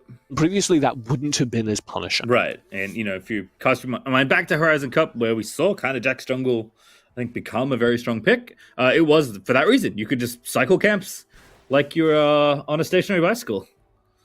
Instead, Sure. got to be a bit more deliberate about it. So a good note there, and you can see that gold lead still reflected in Boom's individual score here. But I feel like the pace of this game kind of matches the fact that it is a very important third game in a series that's been nice and close. I'm just not sure who it favors, because we've talked about the late game things that both of these compositions have. I mean, out on a limb, because I don't think Lulu's a real champion, I think 16-bit do better in the lane. Okay. But that can be changed if the Jinx earns a significant lead. She's currently behind. So if the Jinx earns a significant lead somehow, that, in my opinion, changes. Ooh. Forced a flash there, I think. Very aggressive there from Hi Don't Hurt Me. Dragon being started. This could be a little tricky, but they are going to get the objective. Good ulti there out of the Orianna. Boom dives in. Don't Hurt Me is dead to the Jinx ulti. But the first blood happens in top lane, I believe, and EU Import gets one on the backside, but Blank's starting to go off. He gets a couple kills, or at least one in that scuffle. Even trading across the map, Rift Herald is up in the top lane and will maybe be thrown up against this turret to take the turret. Dragon, the Mountain Drake, did get picked up by Reflexion. Here we go, Demon King, do you get the bonus gold? I think he does. Yeah. Oh, he's doing it without it. He doesn't need It's it. Jax, baby! Hit it with a stick. It's Jax, baby! That's the classic. Just walk up to the structure and slap it. Easy take there for Demon King. And that is precious gold that this Jax wants, right? Like, we talk about the scaling threats on either side. Like, Jax is one of the scaling threats on this 16-bit side. Yeah. And that's the big difference for me, I think. Is you obviously have the Orianna, you have the Jinx, who are going to be pretty scary in the late game. But both of them require places to stand. They require, like, a degree of safety to be real threats. If you look at the characters that are scaling into late game on the opposite side, Corky probably won't do much. But both Zed and Jax are going to jump on the scaled characters opposing them, and they're going to do an incredible amount of damage in that late game. Yeah, great for Blanks to get a kill there as we kind of watch that fight back. I have no idea how EU Import lived as Zed, but he did got a kill out of the deal as well. So the package, I think, slowed down Boom, and he wasn't an auto attack range. Oh, how convenient there for Too Young. He was without said rocket pack, but not going to matter too much here. Just hunting around with Hi Don't Hurt Me, as it feels like Demon King has decided that he wants to bully Deft as much as possible. Oh, goodness. Yes! Just goes for it. Really went for it there. Well, I mean, the Jace is like one of the scariest characters on this map, so I 100% agree that he should be focused on. Oh, EU Import. He's going for... Oh, my goodness. He just wants Osu dead. Dances around, doesn't doesn't quite have the have it. damage. Flash, oh, sombrero. Not what you want to see, but it's a 3v1 and EU import. Nothing to do there. All of this is distraction, though. 2 turrets might fall across the map right Demon now. King. Oh, yep, Def, you better flash. Got some gold. Mid tower goes down as well. 16-bit starting to speed up the pace here. Extra gold gets passed over in the top lane, in the mid lane. So despite the fact that EU import goes down, that is a gold advantage across the map going to 16-bit. I will say, I don't think EU import should have gone for that. I think he quite badly misjudged the amount of damage he does right now if he thinks he could have killed Osu under any circumstances in that fight. And was a mistake. Yep, I agree. Osu didn't even use the barrier, right? Had plenty of effective HP remaining. So instead, we'll get there, right? It's tough to get through these carries, especially with Lulu in the back pocket, but it is possible. Looks like maybe Sorelda's up next for EU import, but we'll see. But Zed is just fine, right? It's not like early game or bust, although you do want to lead if you can get it. Yeah. So the fact that he didn't get an early game lead means that until third item, until he gets armor pen, he's not going to be able to do a massive amount of damage. But he is going to get there in the late game. Once you reach third item, as long as you're at parity, he will be able to blow up the squishy characters in the back. I don't hurt me. Just looking for a flay. Gets the red buff instead, but good enough. Just steal it and walk away. You have Drake up across the map. That's in 17 seconds, and it's an Infernal, which could mean a lot, because Infernal Drake does, of course, scale with your team. It is more effective in the late game than it is in the mid game, because it's percentage-based. So, it's a massive chunk of damage for whichever team picks it up, considering that this game is 100% going to go to like 20 minutes. Yeah, and you can see 2,000 gold, but separates 2 teams. Still fairly close. Might have the first big 5v5. 2 Youngs picked up the package. We ought to. We ought to 5v5 for this, and here we go. Separated players. Boom's in. Hide and hurt me. Goes through. Package in. Malphite ulti happens. Demon King into the back lines, but they can't get to the carries just yet. Demon King left alone. EU import so late, but he does get the Jace. Ulti though is nice, but Zed's still moving around. Maybe can get it there as Demon King lived for so long. I don't know how he was still alive, but it just doesn't matter. Reflection hold on to the 5v5. An import. He spends his ult ulting Boom. They get no access to the back line. None of the big damage dealers, either Demon King or Import, are able to get into the back line. They instead spend most of that fight actually being the front line for their team. And that allows the dream condition for Reflexion. Blanks, Osu, kite back, throw damage in, free firing, everything works perfectly. Watch this one again. I mean, Demon King, I don't know how he survived this onslaught. Look at him go. Stasis here. He comes out, the polymorph drops into stasis, and then out the other side he's got cooldowns with Counter-Strike to threaten again. But you see Blanks and Osu just kite, and nobody really threatens them. Yep. As you said, all the cooldowns went on to Boom. Boom was just chilling in the GA basically anyway. So, not the fight that they were looking for here. 16-bit still up in gold. But losing that Infernal Drake's really going to sting, especially given that you said it already, that this game, we're going late. Like, if this game ends before 20 minutes, I'm going to be shocked at this point. I just don't think it's going to happen. I don't think it's even possible. Demon King moves in. It is possible, for everybody wondering. That was hyperbole. Thank you for clarifying, Julian. I mean, you know, I can't explain myself all the time. You can't explain me all the time. Sometimes I have to explain. Right. You gotta take a little bit of the load off. Yeah, exactly. You know, I appreciate the work Sometimes you do. when you say something that's hyperbole, you want to just make clear that it's hyperbole. Yes. I understand that. Thank you. I appreciate it. Sometimes you gotta let them know. Sure. Sometimes you have to explain that sometimes when you're explaining that something's hyperbole. Yeah, that's true. 16-bit though. EU import does have the armor pen done, does have an extra Dirk, so pretty strong right now on the Zed. Also has been like perma pushing, right? It's basically a 4-1 setup for 16-bit right now. EU import is just trying to be as big a nuisance as possible in the side lane. With Baron up, a team fight here is devastating. If you lose a team fight, you lose Baron. So I do expect both teams to kind of stall away from team fights because both teams kind of think they win if it goes later. There we go. Gets a flash. Good enough. So failing to see any side lane picks, I think we're going to be at stalemate till this Elder spawns. Yeah, seems like it. Not that far away. Elder's going to be on the table. I like that they're trying to split them up a little here because I think straight up 5v5 around these objectives can be a bit tricky with this Lulu and this Orianna. Not impossible, just, this is maybe a simpler way to get it done if you can peel off a carry. Attention. I have attention. Ladies and gentlemen, we have a gold lead on Zed. Hooray! Oh, goodness. Oh, they just face-checked. Wait, they're going for the Lulu? All right. Too young and in a bit of trouble, but Malphite's just zooming in there. Now Zed's going to get it done. Boom's going to die again. But Osu, late to the party, still going to arrive, and Blanks just goes off! My goodness, the Jinx just goes on in there, still not dead. Absolutely taking over the game. What was that? And they face-checked, and that's a penta! A pentakill for Blanks! He flashes into the middle of the team fight, and Blanks single-handedly wins it. He doesn't need a front line. His front line's all gone, but he flashes in to chase Import, to chase down the Zed, to deny them a chance to cool down reset. And as predicted, that's going to turn immediately into a Baron, and possibly into the entire game. My goodness. I'm going to have to go back and check the inventory on that one, because I wasn't keeping good enough track of where the Jinx was up to item-wise. But very obviously, Blank was online. And he knew it. He just flashes in. Oh, let's see it again. Watch this play. So it immediately goes wrong. KT nearly dead. Boom, dead. No front line. This fight should be easy, right?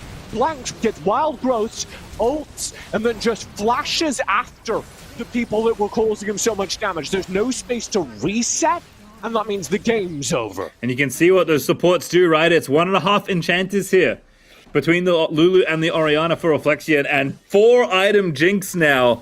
Probably 3, maybe 3.5 when that fight happened, but from 2 kills to 7, Blanks completely rewrites this game for Reflexion. That's some Ardent sensor damage right Also there. true. It's like having a bonus item slot. Here we go. Elder on the line, and at this point, Blanks will melt this Elder. So 16-bit have to engage, and they have to kill Blanks. Zed has to click on the Jinx. He knows it too. They go in. I think he got it. Moves in there. Don't need to have it. No, Blanks is just alive. They got the Lulu instead, but I think it's still good. There's the double kill. EU Import manages to get it. They dive the carry. Finally, the comp does what it's supposed to do, but EU Import's got to get out of there. They still lose the fight. Are you kidding me? She stasis so much damage. Yes, Blanks dies, but so much time is bought that Import is the only player left. 1v3 for the game. Yep, no, that W is not going to do it. Flashes out. W's back. Nope, doesn't matter. They peel off. They make sure the EU Import cannot get in there. Can't threaten more kills. Can't threaten a potential steal. It was a long shot anyway, but another ace, and now the Elder all but secures this game for Reflexion. And there it is. Blanks with a stasis, with a pentakill, has done it all. And that's going to be the Baron crashing down the mid lane. It doesn't look like we're getting an end just yet, but the gold lead is now 5,000. And in this late game, it's very unlikely that 16-bit can game end into an Elder and into this much gold on Blanks himself. Yep, Staff of Flowing Water, Hunt Sensor, plenty of support here for this Jinx, who's basically, again, got a whole nother champion worth of extra items and abilities to help her live. I mean, because of support gold, that whole other champion only has 3 items, but... Hey, better than nothing. I'm just lodging the complaint. If you're watching Wild Rift Devs, give him more gold. I see. Don't give him more gold. What? I know what you're gonna do. There'll be death cap on every champion if they give you more gold. Death cap Rammus support's gonna be tremoring in there. I can see it. Pandemic in trouble. Jinx Soldier from downtown gonna give Osu the kill as Blanks. Oh goodness, she's just going for it. All right, not sure about that one. There's the kill that they needed. Can 16-bit turn this back around? Still plenty of strength, plenty of gold. Hi, don't hurt me. Getting absolutely savaged by the rest of the side, and Boom is just moving on in. It's only gonna be one left alive. EU Import again is left to defend the rest of Reflexion, and that will be all. It does seem like Blank's missed positions there, but they weren't able to get anything out of it, and EU Import has never been able to do enough damage. Here we go. Stasis denies him. That's the game. Wonderful bit of movement there, but it is going to be Reflexion at the end of the day. 2-1, a very dramatic finisher up against 16-bit. What a fun series. What a great series. We saw the full tank composition to start the series. We saw the full Jinx composition and response. And here you can actually, again, see on the line graph where there was a pentakill by a Jinx. Yes, that's the Savage dip down for Reflexion there, represented in red. That was the beginning of the end, unfortunately. Show me the damage. All right, here we go. That was good. I'm very impressed sometimes when I clap and things happen. I think Osu, actually, we're going to be a little surprised by how much Osu did, because he was doing Orianna things that entire time, which entails just sitting in the back of team fights and throwing balls around them. Oh, yeah. Baby! 1,000. It's not bad at all. Very, very nice for the Orianna. I mean, like, to kind of think about it a bit more, right? Yes, Blanks went absolutely off in the moments they needed to, but 2v2 was not fun. There was no big snowball, right? No lane lead. It was a very slow-burning game, and Jinx just, like, didn't get ahead early, and so you had to just play it out and farm and wait for your opportunity. Now, when Blanks got the opportunity, it was a very different story, but, like, that was a patient game you have to play there as the late-game scaling AD. But in Reflection, again, something about this team and Jinx, they know exactly how to play around this champion, even when they have to tweak the comps a little bit. Yeah, I mean, the big problem that an Orianna Jinx composition has, in theory, is that Orianna can't play aggressive.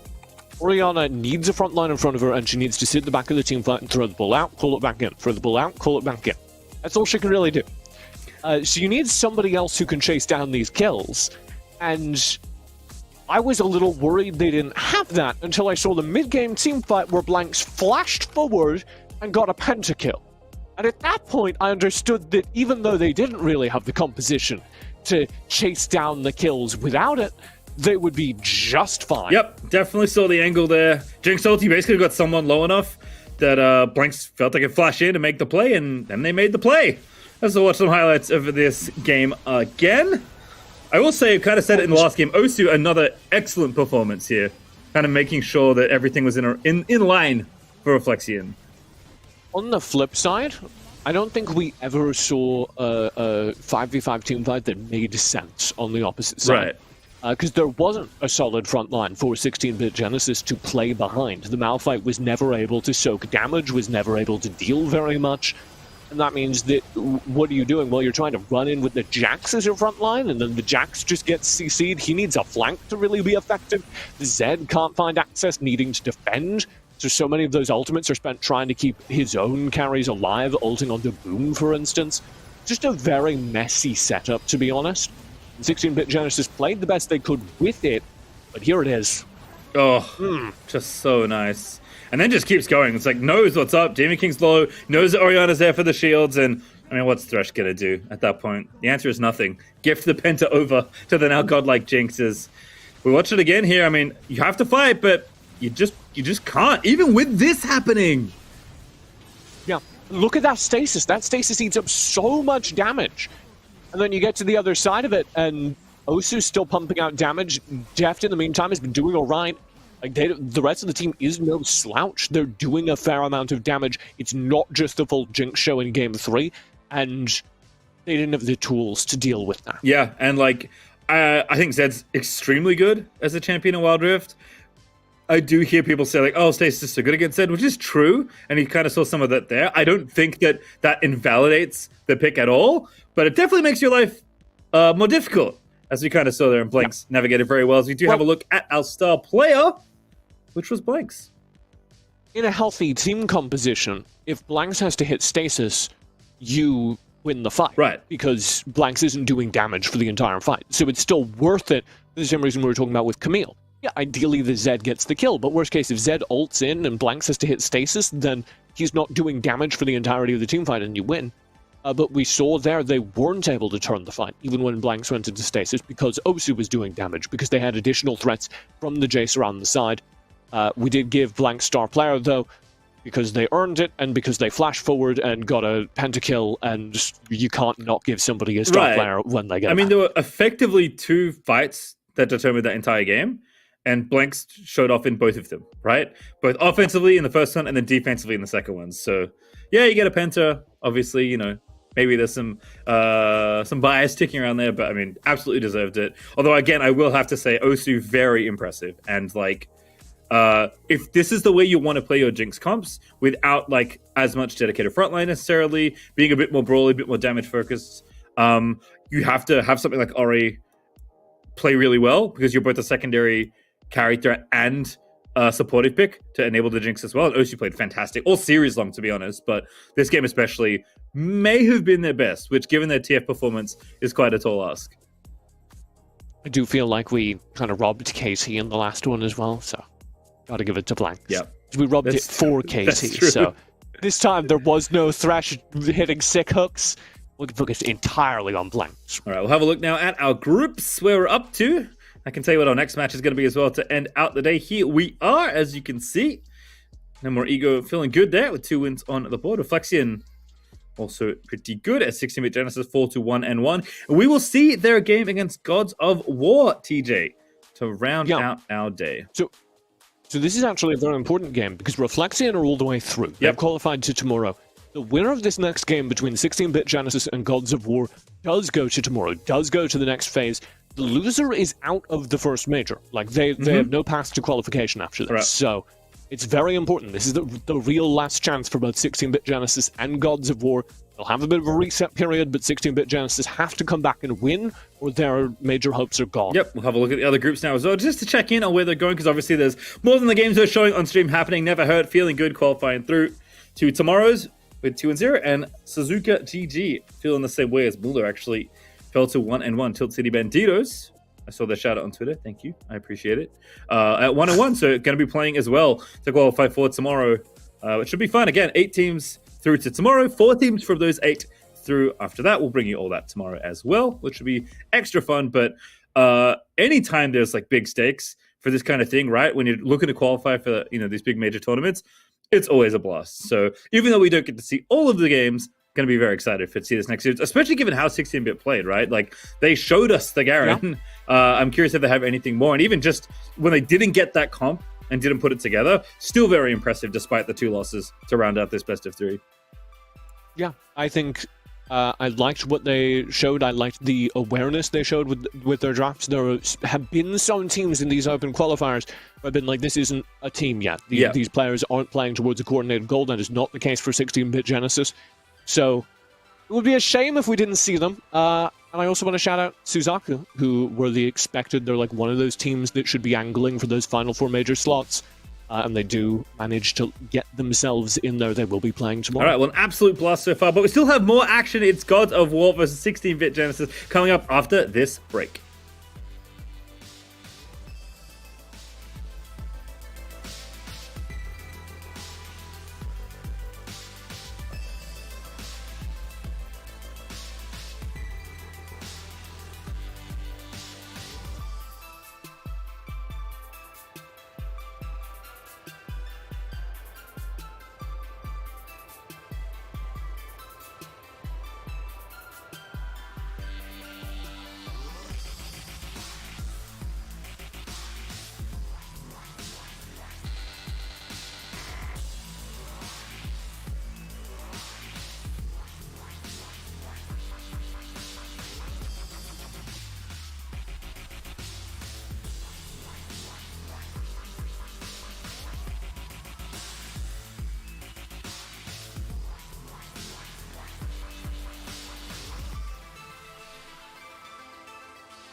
Hello and welcome back, everybody. It is our final series of the day here for our second qualifier for the first major for WNS. That's Wild Rift North America, presented by Riot Games and Wisdom. I'm Pastry Time. That's still TJ, and we had a blast in that second series there. But now we're going to qualify one more team through to tomorrow, and one team we already saw actually, 16-bit Genesis, a heartbreaking loss in a close 3-game series, but a loss nonetheless. They'll play Gods of War for the second spot in that group to top 8 tomorrow. God, I killed that, Julian. I'm not going to lie. That was an incredible intro. You had like the whole list of things you had to get through, and you nailed it. I'm really proud Let's of go! you. We did see 16-bit Genesis just lose their series, not before giving me my favorite game of the entire tournament so far, where they did play my full-on tank frontline, and it ensured that they never saw Varus or Ziggs ever again. Yeah. So here's the question for Gods of War. Do they dare let Varus or Ziggs through? No. If they're watching those games, I'd definitely say no. Well, then we might see the same result, because I don't think we saw a second strategy from 16-bit Genesis. It looked a little scattered when they had to go with just kind of more traditional NA grab-bag drafts. They didn't have the coordinated team fighting that is necessary to pull that off in a lot of those instances. So we need to see some either secondary strats, some pocket picks come out, or we need to see 16-bit Genesis have access to those long-range compositions. I will hold to the conversation we were having earlier, where we were talking about how there totally are other ways you can run that composition. There are other AD carries you can fill the void left by Varus with. Yep, for sure. But we'll meet their opponents first, of course. We haven't seen them yet today on stream, at least. It is Gods of War. Again, both these teams 1-on-1 here in this group. See it, Clarence, Misclicks, Flawless, and King Chronic. See how they line up here against 16-bit, who did look very good. Reflection somewhat tipped to be a fairly strong team, and I think that's evident in their play throughout that series, even though they were lower seeded than expected because they hadn't really played much Wild Rift together as a five-man. So it's always fun when you don't really know what to expect from your opponents. I feel like we felt that way today coming into our second series, and now we feel that way again as Gods of War will get to play them. Yeah, we got told that it was Reflexion's first ever tournament together. Okay, yeah. So a very good start. Not bad, not bad. If you missed them in the last series, though, once again, Pandemic, Demon King, EU Import. Look at the team, although not right now, still in the tournament. Too Young and Cho. We had a name change? Or we have a sub, perhaps? Ooh. I can get you the answer to that if you hold for... I will hold. 30 seconds. It is a sub! Let's go, production. All right, this is fun. I didn't even know they had subs. Look at me I love when that happens. Handing over to my spreadsheets, trying to sort through it all, and our producer's just in our ear. It's a sub. It's a sub. Come on, friends. All right, so Just Mobile Gamer changed there. That's so interesting, because Just Don't Hurt Me? Oh, it's already... Yeah, Hi Don't Hurt Me is the player who has been subbed out. A great engagers, right? Across a range of different supports. Very aggressive, very good at clicking the proto button, which you love to see. So I'm curious if there's a difference in style here that they want to try and adopt, or just maybe a difference in pool or perspective, maybe a fresh eyes, fresh voice. Hard to really know with a sub, but obviously if there's a distinct difference in champions, we'll get our answer pretty quickly about why maybe this change was made. Well, Hi Don't Hurt Me had a really good game on set. Yep. But were kind of a non-factor in the second 2 games of the series, and I don't say that in like a devastating way. It wasn't that they were the reason the team was losing, but we didn't see very much from the Thresh, for instance. It just wasn't a major impact pick. So it could be that. It could be that there's a different champion pool they're looking to exploit. It could also just be because we are still in early days and none of these players are getting paid sick esports salaries. It also might just be they have to go to school or work or something and you got to make a substitution. Yeah, true. You never really know. Maybe driving home. Who knows? Never really know. I know over there in the LCS, you're used to your swanky player gyms and stuff. Yeah. I don't have that. No, not yet, at least. Obviously, kind of the first full year, I guess we could say, for Wild Rift around the world, and obviously here in North America. Back when I was broadcasting for Arena of Valor, we very consistently would have players, some of whom are playing in this tournament, just like writing in and being like, Today I'm playing from a gas station where I have Wi-Fi as I travel over here for my university, and I'm not there yet. Or I'm at my university now, but we don't have Wi-Fi in the dorms, so I'm playing at the McDonald's across the street. And they might kick me out if I don't buy. I think it was you had to buy a Happy Meal because it was the cheapest item on the menu every like 2 hours, or they would kick them out. So it was like an internet cafe, but a horrible one. Incredible. I mean, if the Wi-Fi is good, honestly, that's pretty cheap internet cafe. That stuff can get expensive, depending on where you are in the world. At least back home, it can be pretty expensive. Bans are already off here for Gods of War. Varus taken out, Kha'Zix taken out, and Zed taken out. So Zig's left open, except 16-bit Bandit alongside Set and Morgana. We do get the full ban away of the ranged characters between Morgana and Ziggs, but Varus had to be taken away by God of War. Hey, look, there's Jace. First pick and everything. Camille still here. Ooh, Lucian. Interesting. I'm not a huge Lucian fan. What they do offer is a little bit more early game aggression, which is what I was remarking they were a little light on. Brom's also very good at that. So this is a kill lane early. This is a Brom Lucian. We're going to get up in your face and just absolutely win the first 5 minutes of the video game. Yeah, I feel like already we can see the difference with, Just Mobile Gamer coming in as the sub support for 16-bit Genesis. Ooh, Camille Seraphine here for Gods of War. So again, something different.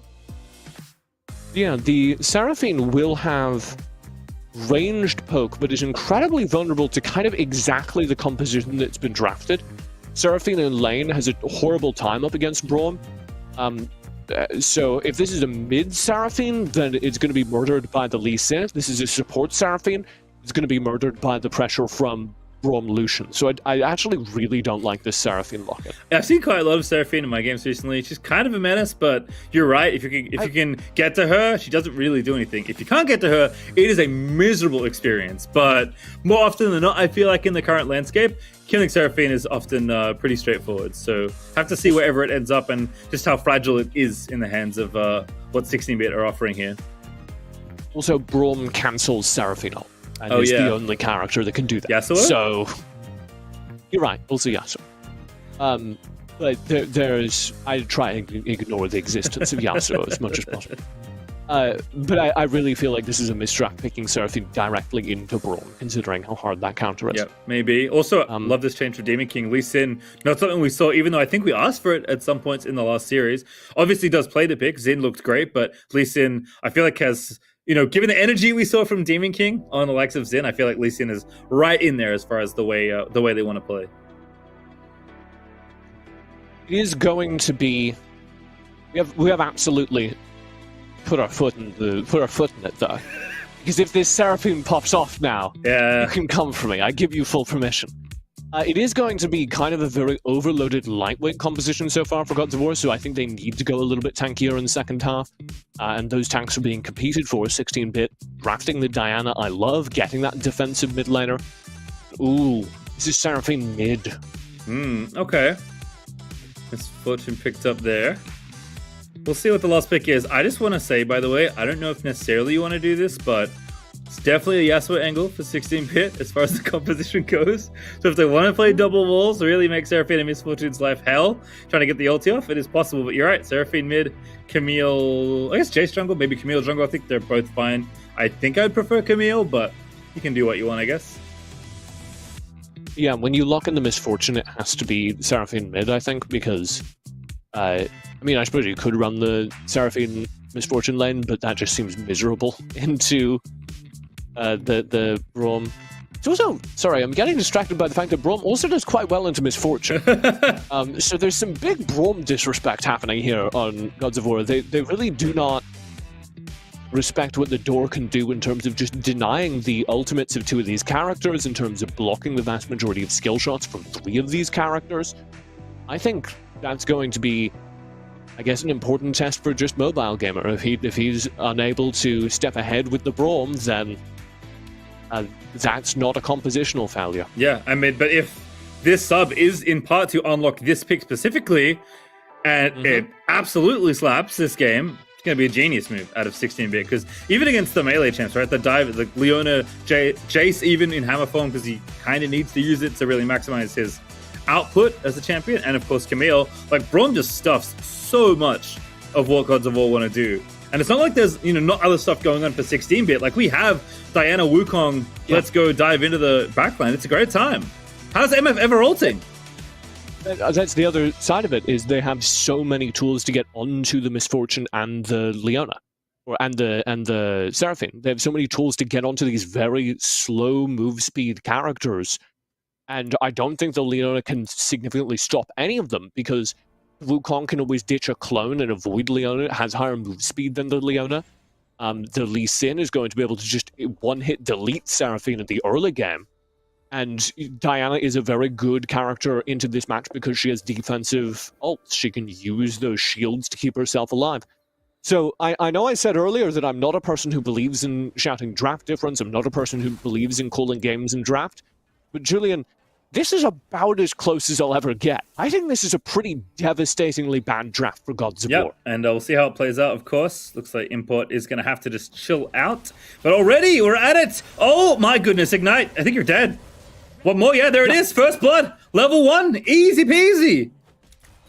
That's what this lane does! Why would you draft Misfortune into it? I don't know. I guess we'll see how much worse it gets. But off to a rip-roaring start here for Too Young and Just Mobile Gamer. And I feel like Too Young is like, obviously Varus was incredible. But Corki, I think Corki good, but like not the same energy, right? Of getting really in your face of your opponents, being able to be aggressive. Lucian definitely carries more of that heft. And I think just at some point, you lost your series. Bring a fresh sub in, play super aggressive 2v2, like start your series off right, reset the momentum a bit. Is C in trouble? Demon King going off, one more auto needed. No, C turns it around quite nicely, almost gets the kill there. This is also what Lee Sin does, and you need this Lee Sin to be doing exactly this. Demon King demonstrates the capacity to do it on Xin Zhao, so I was never especially worried about it. The opening 5 minutes of the game are Lee Sin's playground.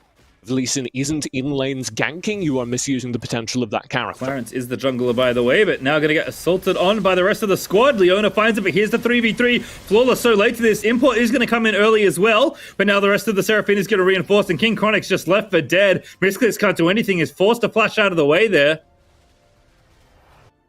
So the Braum passive is why the character is so good during the early game, because in the early game, where the only thing most people can do is auto-attack, they do have skills eventually, but those skills are on terrifyingly long cooldowns. The vast majority of the teamfights are decided by auto-attacks, and Braum passive means that those auto-attacks do more.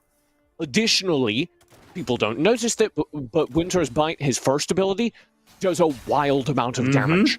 People really underestimate that until you're playing AD carry and he's just hitting you with it. Yep. Definitely a very good early game champion, which I think has been true for a while, despite how defensive Braum is. Like, this is the reason people want Braum, is with the aggressive picks like Lucian, where you can just, unleash hell on your opponents in the first few minutes. This Pandemic and C doing battle again. Oh, that's so nice, but the spin is there. Is that enough? It's not quite there. They'll back away, and C is low, but not out. A sliver of HP. There's Demon King hunting. Hoping to get very optimistic there. Does he happen to be standing just on the opposite side of this wall right in front of me? I mean, it's a pretty low effort play for a very high reward. But Demon King not rewarded. Yeah, I mean, you do it, obviously, but you don't never expect it to go right. Did you just heal? We would have lost our minds if you had just gotten the kill. That's true. Flawless also burnt heal there. I'm not sure what they were afraid of, but now mid lane. E lands. Import is level 6. There's the Seraphine ulti, connects, but nothing else left here. Demon King ready with the kick. Yeah, and that's why you play Diana, because it just doesn't matter. Diana's very tanky. So, there was no Braum there to take the hit, but Diana is perfectly picked to survive that exact situation. Can confirm. Diana, very frustrating in the mid lane. Import's going to rotate down. Seeing a lot of this, actually, around the first objective. I guess it kind of makes sense, right? Teams want to clear out the central space so they can have more access to the Dragon or the Riftail. This was actually something that I believe started in SEA, but North America was doing a duo lane mid for the first 3 minutes during Season 1 of Summer that Series, is... I mean, I don't have to get mad at, but you are just absolutely dead there on Leona. Yeah. There are no outs. That's the downside of Leona compared to something like an Alistair. She doesn't really have the tools to disengage. Yep. Flawless has the ulti, maybe wants to let it rip, but I don't think there's anything here for you. And we'll go for it. But hey, look, Braumdor, pretty good in that situation. Yeah. They're going to get it. Import's actually flashing in. Diana ulti, oh my goodness, the range is so massive, man. A whole planet just descends upon the enemy, and Import's still going, dashing onto Misclicks. Now C caught out of position. Import is going to go down finally. Misclicks will live through the onslaught. And Camille's going to grab the shutdown, but what a brawl multi, perfectly timed as Too Young gets the stun to disengage that. It's a 1-for-2 trade, only narrowly. It could have been a lot worse, actually. Oh, Clarence. Oh, Braum is too powerful, man, and there's Demon King with the kill. Stunned up the Winters by passive finishing that kill. As 16-bit just hold up, play through the auto attacks, and have such a devastating advantage in this early game. I think game 1 may be over and done with. Yeah, it seems like it. This lead absolutely massive here for 16-bit. Looking like the start they had in their first series that we just saw from them. They're up against Reflexion. But yeah, almost 5,000 gold ahead at 5.5 minutes in. There's no stopping this train. Demon King's got a Ghost Blade. A Ghost Blade, TJ! A Ghost Blade, TJ! As Flawless goes down, Chronic, he's dead under the tower. They're literally just walking under it. They don't care. Just Mobile Gamer gives away his life. Maybe not even. My goodness, Braum passive. It's so messed up, man. He's going to die at the end of the day. But it doesn't matter as here's Too Young over the top on the misclicks as Seraphine is going to get deleted. Got a tournament of ghosts. It's alright if they're haunting me because they're not playing against me. Oh, even Pandemic going to get the solo bolo as well. It just feels bad, man. 16-bit Genesis feeling a little bit cranky after that loss in the last series. Or alternately, do you think the Ghost Blade is a sword that kills ghosts? Ooh. I want to explore that further, but Import's getting chased. Back we go. Diana ulti once again, the size of a galaxy, descends upon the enemy team. Clarence in there, but again, the Braum is here. Mobile Gamer Gaming! See you later, Sunshine. Clarence gets slain. So, because it's alternately a sword that turns people into ghosts, or a sword that is very effective against ghosts? I think it is the latter. I think it's like a spirit slaying sword. Oh. I think that tracks, I feel like. Because if, like, silver, you make a sword out of silver to kill vampires or werewolves or something. Yeah, werewolves, I think. What do you make a sword out of to kill ghosts? Rain check. I'm not sure. As Clarence is going back in, gets one back. Looks like we might get two. Oh, never mind. Too Young is here. Heal popped. Demon King in. As I consider what ethereal substance a Ghost Blade could be made out of. Maybe it's made out of ghosts. Made out of ghosts. Ooh, I like that. Import is just showing off, by the way. I mean, bottom lane fell so far behind at Osiris. That's a level 10 Diana. That is not okay. Yeah, I'm talking about ghosts. Yeah. The Okay. game's over. Okay, so I agree. I think it is like the power of spirits, like kind of charged into the blade that makes it better at killing. But what did they do in the first place to catch a ghost? Did they just like wrap it in duct tape? Stick a little spirit to the end of the sword, and then that's the first one that draws in. It's the little boxes. Yeah, so is it a little vacuum cleaner on the sword then? Yeah. You're like a gun blade, yeah? It's like a vacuum blade. Is that it? So we solved it? I think we've either solved it or we've come up with a new champion. I am a big But I like fan. either one of those options. Alrighty, counterplay in mid lane. See what Gods of War have. Just Mobile Gamer Gaming. Pandemic out of there. The clone does fall though, but there's just nothing. Gods of War just... I mean, playing with their food is one way to look at it. Oh my goodness! Oh.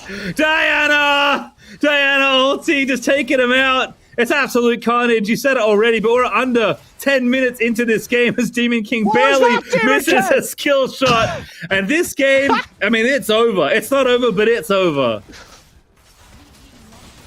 Yeah, Clarence got kicked out of his hookshot earlier, and I just want to flag that. That is the thing you can do. The other thing we're seeing is that, like, Camille's very good. Clarence is down a lot of gold and still managing to be a, like, decent threat in these situations. People should be prioritizing Camille in the West. She's very good. I agree. I also wonder why we didn't see Diana earlier from Import. Because I feel like it fits the tanks that they like to play with. I think the pick is just very powerful. So I'm surprised we didn't get it earlier, but I'm glad we're seeing this look now. I mean, I want to say that Import's caught, but like they're just not. It just like doesn't matter. Sorry, I meant Camille, but also Diana. Yeah. Together though. Now that For both of them, actually, should be prioritized more in the West. People don't. That's a good time. I like that. And then we just have to get Yasuo in there, and I'm very happy boy. Flawless, goodbye. Just took that to the forehead. I mean, what are you gonna do? You're down like almost 20,000 gold. Cinematic. That was from the 2 years ago cinematic where he's just blasting things with the culling. Absolutely gross. Yeah, it's feeling like just a montage right now for 16-bit Genesis. We're also in this very weird game state where they don't actually have the power to take turrets. So they're just stuck farming enemy players. I mean, you can't hit the turret. You gotta hit the champion first. There's the Rift Herald helping out.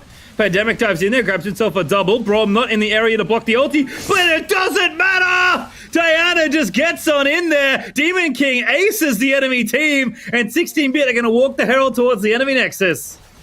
You dare disrespect Braum's door! He's gonna open it for you, and you're not gonna like what's on the other side. Took many tower hits, and unfortunately, they're not leaving because they're trying to mess around. They actually cannot end the game yet. It's too early. Yeah. No, this is just what happens in Wild Rift games sometimes, which isn't the greatest feeling to be on the receiving end of. Where your respawn timers are just short enough that you keep being out on the map in time to save it. Alright, good kill if they can get it. Demon King, legendary, does burn down to the Ignite. But again, important mobile gamer Braum is just so good here. Auto attacks everywhere. Braum's incredibly good in those close range fights. Yeah. And especially once he gets Zeke's Convergence online, I think, I'm just on my soapbox. People underestimate the power of Zeke's Convergence, which is this incredibly aggressive item. If you have Zeke's Convergence, all the damage that your teammates are dumping into people within the AoE is amplified. It's, I think, 30% amplification. So you can just stand on people that are getting hit and they die almost twice as fast. Yep, very good item. And if you would like to understand how this game is going, encapsulated in one single moment, Demon King just bought a Trinity Force. True. As Clarence gets shut down. And again, it's just I thought just Mobile Gamer had punched him for the final tick of HP. I was very happy for a moment. I mean, look at this. They're proxy diving. Just Mobile Gamer. Oh, what a great tag. Unbreakable, see you later. Great Braum multi-misclicks moved in there as well. Import is going absolutely off this game, but it's all been enabled by the strength of this team as Demon King solos the enemy top laner. He's the jungler, by the way. At 16-bit Genesis. Pretty rough, Julian. They're feeling good, TJ. What a statement as they need one more game to qualify to the top 8 tomorrow. 16-bit Genesis on a rampage in game number 1. He's really far away. That's why we're shouting. Yeah. Whew. All right. I mean, that's such a fun... Yeah, there we go. That's the story you need to know. The game in one graph on your screen. I am not a game over and draft person normally, but I'm going to use it positively this time. I'm going to use this evil power that casters sometimes have where they're like, this game was over in the draft, and I'm going to use it for good. I'm going to say, this draft really sucked for Gods of War. That does mean we have not seen what this team can do yet. Right. Give me a draft that makes a little bit more sense into what 16-bit Genesis are bringing, and I'm curious how game number 2 looks. Yeah, I'm also trying to figure out a star player. Think I'm going to go with... Give it to the Braum. Import, I was going to do that, and then I decided not to. Can you imagine why Braum? I know you're saying Braum. And that's fine. Braum's very... I think they're both valid. Again, I mean, it's always tough with these kind of games. It's very fun to watch a game like this sometimes, but, obviously any one-sided game is tough because it's just everyone... did well, obviously, right? That's one of the reasons the game was so short. And I agree. I think Gods of War definitely didn't see what they could do, and I'm looking forward to the next games of the series. But 16-bit Genesis, I mean, it's just a great look from them. I think I was starting to wonder, do you not have other comps, right? Because you're so good, obviously, at the Varus, Garen, Ziggs situation, with the set especially, if you get it, even though it's banned so often. And I did like their other comps in their series that we saw earlier today, but I wasn't sold on them. This comp I'm sold on. And I don't know if you're just throwing yourself at the enemy because you think you're better than them, right? That might be the case. That you're just happy to skill check the enemy, but whether it's a sub coming in, whether it's just adjustments in draft, whether it's being more confident in the ability to play other picks, like the fact that we didn't see Demon King's Lee Sin until now feels like a crime. Yeah. Remember that game where they picked Jax, and I was like, I really want them to have some kind of early damage. Lee Sin would have been fun. And showing, obviously, that they have it here. Yeah, I would be curious to see how this plays against a team that is more prepared to face it in early game. Because this is like a terrifyingly effective early game composition. What are the weaknesses of it, just so I don't see a Lucian in my solo queue all night tonight? I do think that it struggles if we go late, because Lucian falls off pretty hard, Lee Sin falls off pretty hard, and at that point you're kind of reliant on a Diana to do the majority of your team's damage, which just isn't how the character works. So there are weaknesses with this composition, but it is incredibly strong in exactly the kind of game that it got. It is incredibly strong in the sort of game where you're able to earn a massive lead in the first 5 minutes. Yep, and you pick Lee Sin and friends to do that, especially something like Lucian, as you said. So, I mean, the game plan was very clear. I think they clearly thought they couldn't outmatch Reflection as easily, and this game they thought they could absolutely just go early game and smash. They were correct, as we'll have a look at our star player. We may have more than one, but I did pick Input. And I know you picked Brom, and that's okay. I never. We have a channel we're supposed to put that in. I didn't do that. Oh, okay. I just let it. Oh, I didn't. How polite. Import played well. Everyone deserved a star. I let you choose. Oh, well, there you go. Look at that. 17-1-7. Yes, enabled by Just Mobile Gamers. Very good early game alongside Demon King, but I mean that's the kind of Diana game you just love. Like, you're right, like Diana's not a massive late game threat, at least on the damage side, right? She's a great initiator, great frontliner in a lot of ways, does have some damage as kind of an AP bruiser. But when you're this far ahead, when you dive on people and they actually die when you click on them, it's like you literally can just go anywhere and click your ultimate. And that's basically what happened. That's why Input has 17 kills in this game. Diana is definitely the sort of character. There are a couple of characters like this where if they get a gold lead, then they're just miserable to play against, because she's so good defensively that if she has a gold lead and her damage is just sorted by the level advantage, by the gold advantage, then it doesn't matter that she's not the highest damage character in the game, and her balance, which is focused around her defensive capacity, then means that she can't be killed and she does an incredible amount of damage. It's just miserable. Set's also that way. If you're ever losing to a set, it's because he's really good defensively. And if his... the full... That's how I feel about Set. Getting ahead of my solo queue games. I just hit you with like a full flashback to our solo queue games last night. But yes, the experience of playing against a set or a Diamond is relatively similar for the same reason. And here's, I think, Just Mobile Gamer stats, which I think are definitely worth highlighting. Secondary star, I mean, again, an embarrassment of riches. Yeah, he's the satellite. Sure. But I want to point out that, like, hilariously low-looking kill participation with 24 assists. That's because there were 36 kills on the 16-bit side this game. But it's not that Brom wasn't doing his job, it's just that you got so far ahead that there was lots of solo kills. I don't know how I feel about the downgrading the secondary award from planetary to satellite. Okay, we can go with planetary. I'm here for it. Like, in comparison to a star, a planet is quite small already. And like a moon of a planet is incredibly small in comparison to a star. Right. That's true. All right, we can stick with planetary. Same size as Diana ulti, as I said a few times that game, but I've clearly been hit by it a few too many times in recent games, because I was like, there's no way I get a hit here, and then she clicked on me. I'm like, wait, why did I get vacuumed from my ARAM game into this ranked game? Help me. I think Just Mobile Gamer is a gas giant in my heart, and that's important to communicate. I agree. Shiny rings around that Brom, putting the door up. Sure. I mean... And I think... Oh, go ahead. I think that we're going to see more of Brom used for his offensive capacity. Like, he really is... We talk about, like, the Garen lane, the Mundo lane that's getting run. Those are defensive lanes. The Brom lane is where you're shining, because the Garen and the Mundo, they're like, all right, but their main purpose in lane is just to soak damage. When you have the presence of something like the Brom, you're amplifying the AD carry, and thus you can kill people level 1, level 2. And will press as hard as possible. So I suspect we're going to see more Brom lanes if we keep seeing stuff like Lulu Like, Lulu deserves to play under Braum every time. What are you going to do with a Lulu if you're just getting auto-attacked by Braum? Right, and the flip side is, like, unlike Garen, right, who's extremely tanky even from support once you get out into fights, Braum is tanky but not that tanky, especially with Unbreakable down. You can and will get killed quite quickly, but as you said, the other side is that you get to do stuff like hide in the brush level 1 and then first blood your opponent in the first 45 seconds of the game. I think Braum does have the highest CC output in 2v2, in 2v2, 3v3 of any support right now. Alistar is pretty close, but it ultimately comes down to he's going to go in, he's going to hit you with the Pulverize, and then maybe he gets a stun.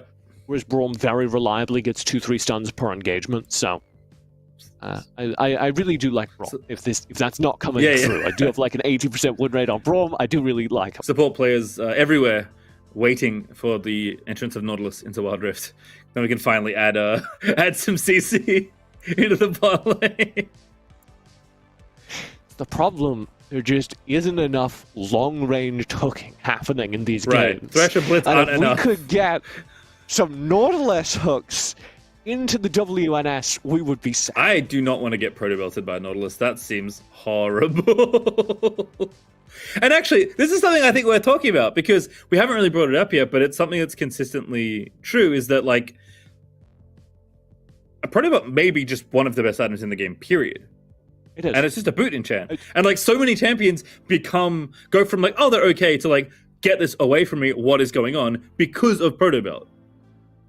I build Protobelt on literally every character I've And that's not wrong. Is that right?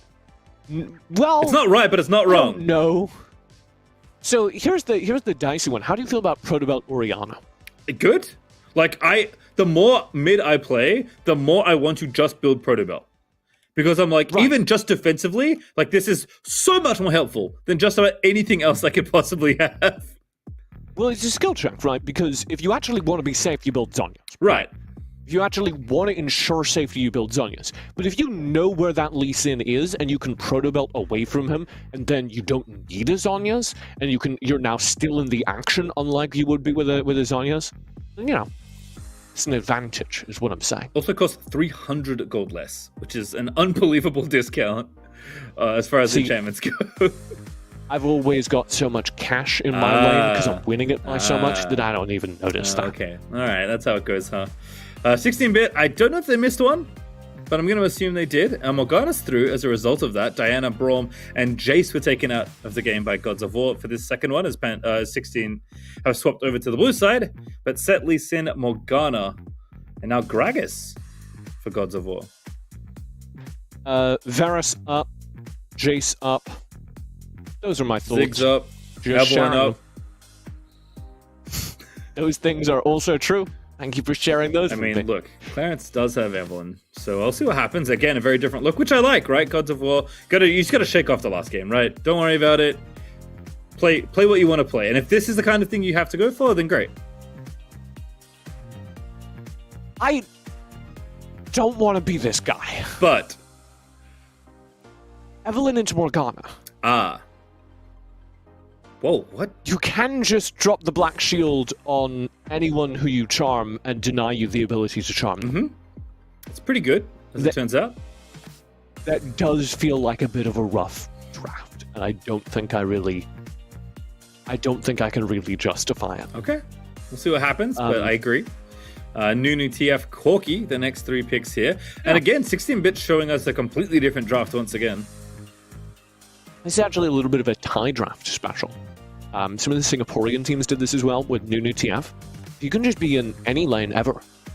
You want to be in a lane? You can have 2 extra flares there. Nunu's so fast across the map. Twisted Fate is like slightly faster, but not actually that much faster. It takes about as much time to snowball from mid to top as it does to teleport from mid to top. And so you can just win side lanes instantly. Yeah, after seeing Nunu in the opening series of today, actually, I thought we might see a bit more of it, but taking this late in the day to see it once again. He's not got as strong engage or early game presence as the characters that are really popular out of the jungle right now. And especially after, I think, Horizon meta, like, damaged all our junglers where they felt like they needed to carry, so we had a couple months of just, like, pure jacks at every single tournament. And Nunu's not a carry. He's many things, but he's not going to carry your game. Yeah, definitely true. Varus, Akshan, first 2 bans of phase 2, and then 2 more to line up before we get ourselves into this second and possibly final game. After, if 16-bit Genesis do what they did in game 1, we're going to have a very short final series of the day. But I will await what Gods of War have, of course. I think you do just have to mentally shrug it off and reset for the next game. I think it's true in just about any competition.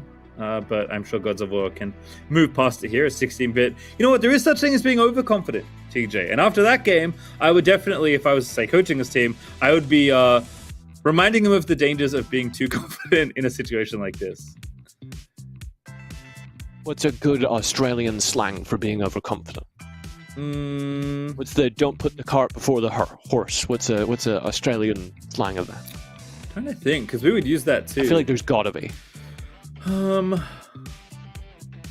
I'm doing an unfair thing where I make you think of things good. on broadcast. I'll keep thinking. I'm not there just yet. Orianna, Caitlyn, those next 2 picks.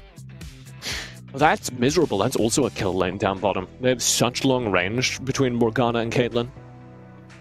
Fiora back again, and Corki's going to have a bad time alongside Gragas or whatever support King Chronic wants to take here on the Gods of War side. Okay, have you thought of one? No. Okay, you can use anyone. Let's just complete this ad-lib, all right? Ad-lib, you ready? Blah, blah, blah. I think 16-bit gaming might be... I'm hurt. I hurt. My brain. It's shutting down. Rafa and I have the same disease. Because yes, they have 3 different kill lanes who are all going to pressure early in the game. I'm still going. I'm still going to be thinking. There's Thresh. Okay, well, you can just shout it out when you think of it. All right. They might be a little overconfident. Yeah, absolutely. Like because this is full-on engaged. This is full-on, we're going to hurt the enemy team and we don't respect their ability to do anything about it. Right. Which could be a problem. I will say Gods of War have drafted for the late game again, and I'm not terribly confident in their ability to get there. Evelyn requires startup time. She needs to clear until she can one-shot people. And once she's there, she's pretty scary, but she needs to get to mid-game. Same for Orianna, same for Corki, same, I would say, for Gragas and Thresh. So there's a lot of time here where Morgana and Caitlyn are going to be a lot scarier than Corki Thresh, where everything's just going to be scarier over on the 16-bit side. And I think we already got like a window into the 16-bit game plan, right? A very long second series of the day, now playing for their qualification for tomorrow. Kind of just want to go home early, right? You get some of that sense on the 16-bit side. And so we'll move out onto the Rift once again. And I love this from Gods of War. Everyone into the enemy jungle. Let's 5v5 at level 1. All right, it's over. Or is it? Or is it? No hook, by the way, for Chronic. Who knows? Has a Flay instead. Clarence going to try and get some early camps here, but Demon King's like, nah, I'm Nunu, remember? Yeah, not a whole lot gets from that. Can we take a look at that top turret real quick? Can we just look at the top turret for a second, please? Import, by the I way, recognize that there's a fight happening. currently getting 1v2. Absolutely disrespects. He's ignited. Misclick still going in. Import might be all right here. Good stun card. Oh, Ooh! no! He's not fine! Conqueror! That's insane! You forget about Conqueror, and then somebody does like 15,000 damage with an auto attack, and you're like, oh yeah, that's what he's been charging up the entire time. Clarence also tried to keep stealing jungle and is getting kicked out, so not a good time for the Evelyn. Well, he did get some birds earlier. Yes. And he is trying to break in and steal Demon King's rock collection. That bit's not going so well. The thing I wanted to talk about in the top lane, I apologize to our observers who I put under undue stress. They were doing their jobs correctly. The thing I cared much more about than the Twisted Fate dying in the middle of the map was that an entire wave went under turret. And so there's so much gold advantage now to Pandemic. Oh, but he just runs it in. What is happening? All right. Little tradesies, backsies there in the top side of the map. As Just Mobile Gamer level 1 Morgana tried to steal the enemy blue buff. Yeah, I did see that and decided not to talk about it because I didn't want to talk about it. All right, well, here's the mid lane. Demon King. Just goodbye, Clarence. Nunu is definitely a champion sometimes. Feels pretty bad. Import is going off. This Twisted Fate's looking clean, by the way. Here's C, though. Trying to punish. No flash. Needs a little bit more. Gold card at the ready. Yeah, Import fends him off. Show him the yellow card. They got to back away. You can't argue with the guy after he shows you a yellow card. Those are the rules. All right. King Chronic doesn't get the hook. So top lane, we'll have a look at what happened, TJ. He's so lucky he didn't get the hook. He loses all those fights. We'll unpack the mystery of the top lane. Oh, boy, anime. Yeah, that was just mispositioning. There's no fancy breakdown. The consistent across the map right now is that 16-bit are showing absolutely zero respect. Goodbye. Up. One This is a more. kill. There we go. Oh! He didn't get the vital point. It was too far forward. Good movement there from C. Pandemic's still there. C feeling confident though. Level 5 now for the Olaf, and Passive's going to heal him up, so he's all right. He did a little sidestep, but down bottom. They're putting the... Definitely putting their foot in it, but that one is kind of universal, I feel like. You still not have one? No. Okay. I also have to like be very careful to filter the ones that are like very obviously offensive. Australian yeah, slang. exactly. I got it. Yeah. The point is, 16-bit are getting a little overconfident Very here. much so. Bottom line might be a kill there. Pandemic in a 1v2 gets one ignited. Clarence should be able to finish it off. Ulti makes it easy. Caitlyn gets a kill on the bottom side and flawless. Just barely lives through the Caitlyn ulti. He's hunting. Demon King's hunting. Tokyo Drift. Towards the Corki we go! He got him! Let's go! Demon King on the Nunu. Drives the snowball That was around a the flash bend. smite. That's what that Oh, was. goodness. That's very talented. Incredible. All right. And he's staying here for the jungle. He just doesn't give a rat's, we would say. I can't complete the end of that. But that's a good one. No. That's good. Good way to put it. You can't complete the end of that one. As we're just doing Dragon in front of the enemy team. Clarence is here with the smite. Binding lands. 4v4 about to brew. Here comes the Corki Oriana. Ulti lets it rip. Corki grabs the first kill though. But Import is trying to make it happen. Still battering off the dragon. And they're just not done. They never stop. It is a one-direction team. Why are you staying here to auto-attack the scuttle? Because he wants the crab gold. Gold card, very nice. Import, one more auto gets it. It's Morgana that gets it at the end of the day. Flash binding, flash by Clarence. Oh dear. Good flash by Clarence. I understand, I get it now. It was a taunt, because King Chronic, very rightly, was quite upset that Import was just auto-attacking the scuttle as opposed to taking the threat seriously and engaged in a fight he couldn't win. Import also quite strong. Ignite down C, has the flash.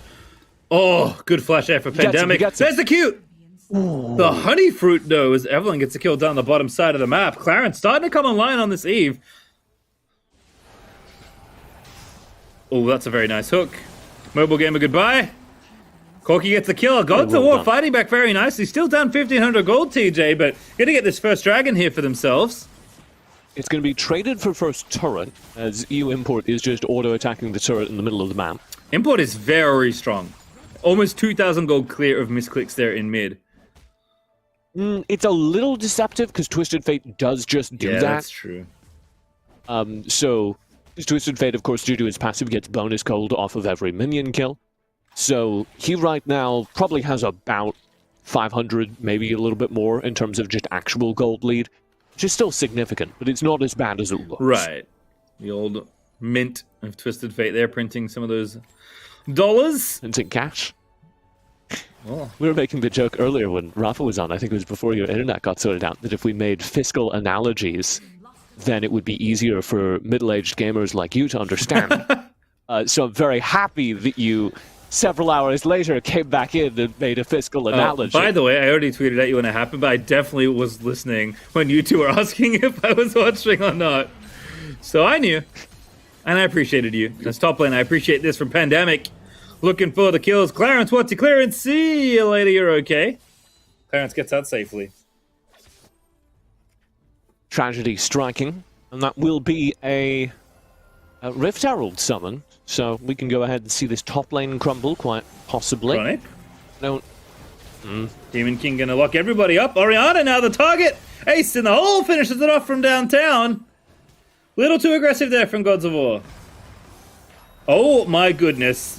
And then that happens. That flay's wonderful, though. They're trapped in the little Krug pit. Nobody can get out. That's what you get for nicking my rock collection, mate. As Clarence over the top. Oh! So aggressive. Oh! So aggressive. Chilling Smite back and ready to go. Just dive the tower, Sonny. It's worth it.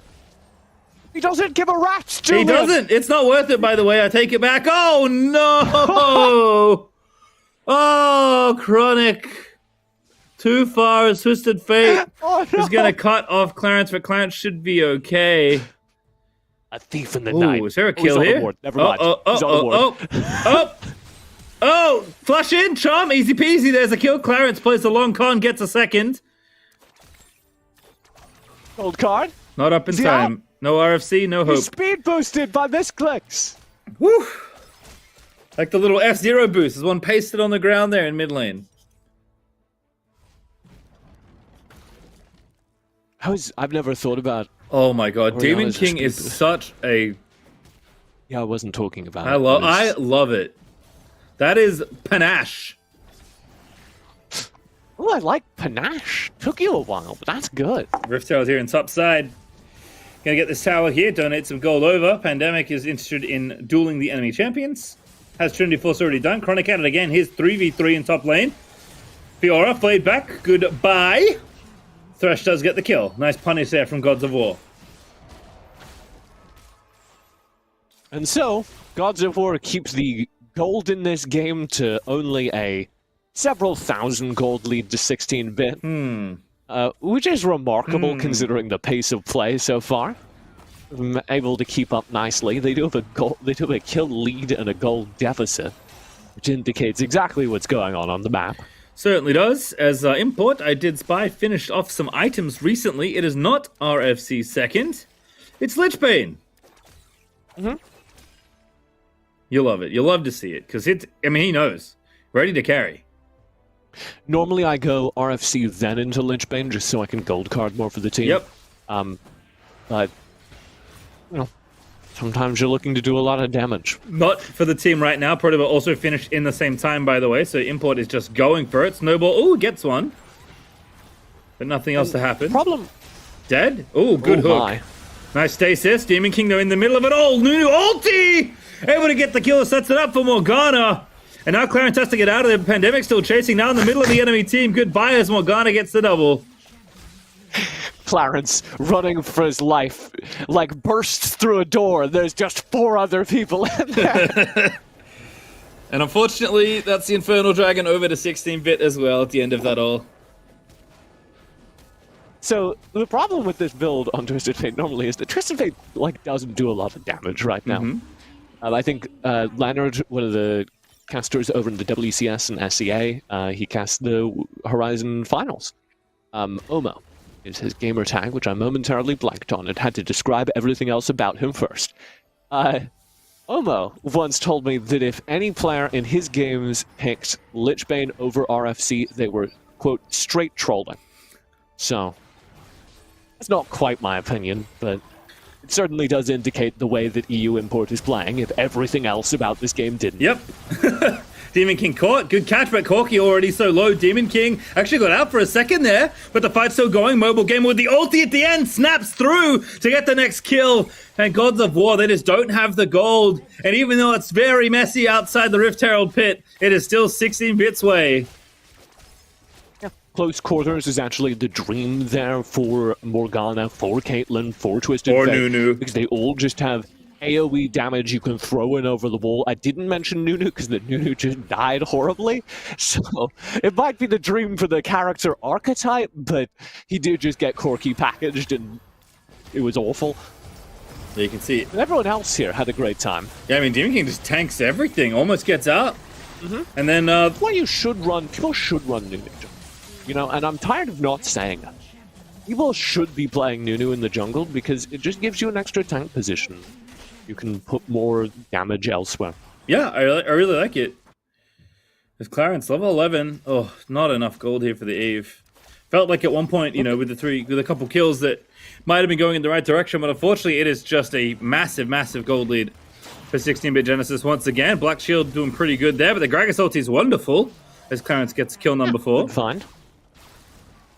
I mean, this is what you have to do, Three right? players. Like, God of War need to keep finding gold somewhere. Yeah, a lot of that. Oh, Clarence. Not recommended. Oh my goodness, the damage. Orion Ultimate didn't even connect. Import just flashes forward. Ace in the hole might get a kill. Not quite. But Pandemic gets the Teleport, kill. There's the teleport. triple kill. Flawless cutoff and dead. There's the Caitlyn to finish off the kill. And an ace for 60-bit Genesis at 12.5 minutes. They might try and end it here. They're at least going to take out Someone has mid. to tank. They have Rift Herald. They have Rift Herald. They cannon. Oh, they're going for 10 it. seconds on Clarence respawns. 16-bit Genesis. Very cranky with how the second series go. Want to go home early. Might finish 2 games in under half an hour. Qualifying for tomorrow. They will get the game. The Herald didn't even make it to the Nexus, TJ. They didn't need it. Doesn't get to dance.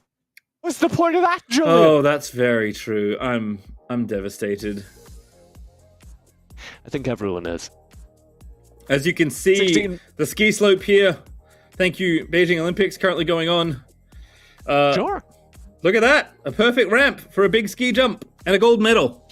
Or silver, I guess, for 16-bit Genesis, who do qualify to tomorrow. In second place out of the group. I see what you're doing. Connecting the dots again. Star player. Ooh.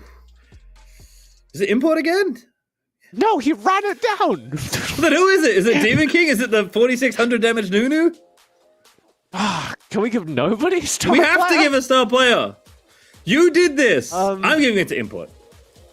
No, give it to Too Young. Fine, we'll give it to Too Young.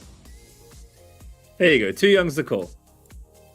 I don't. Import spent the first 2 minutes just running as fast as he could down the lane to see what would happen. I mean, if they won the game, I don't know what you want from me. I want something else. That does set us up for tomorrow, I think, quite nicely, because that will mean, of course, that 16-bit do get through, and we get a little preview as they take out their frustrations on a less experienced team. We get a little preview of what they will be packing into tomorrow. Yeah, really fun team to watch, I think, is an easy takeaway here. Really great series, obviously, Keep against it going. Reflection. Excited to see them tomorrow. Like, yes, obviously, like, outclassing their opponents here in this instant. I don't think God of War need to worry about it too much. It happens, right? Especially in, more open-ish qualifiers like this. And a one-sided affair, but a fun one nonetheless.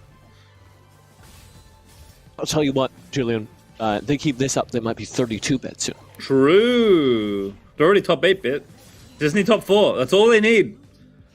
Well, 8-bit's worse is the I know, problem. I know. So I also thought So of we're that, going for but then I was 128 then, because that's top 4 basically, right? If we extrapolate it out. Sure. As a reminder, we'll talk about this soon. I love this from Clarence, by the way. This is the energy that I want to see.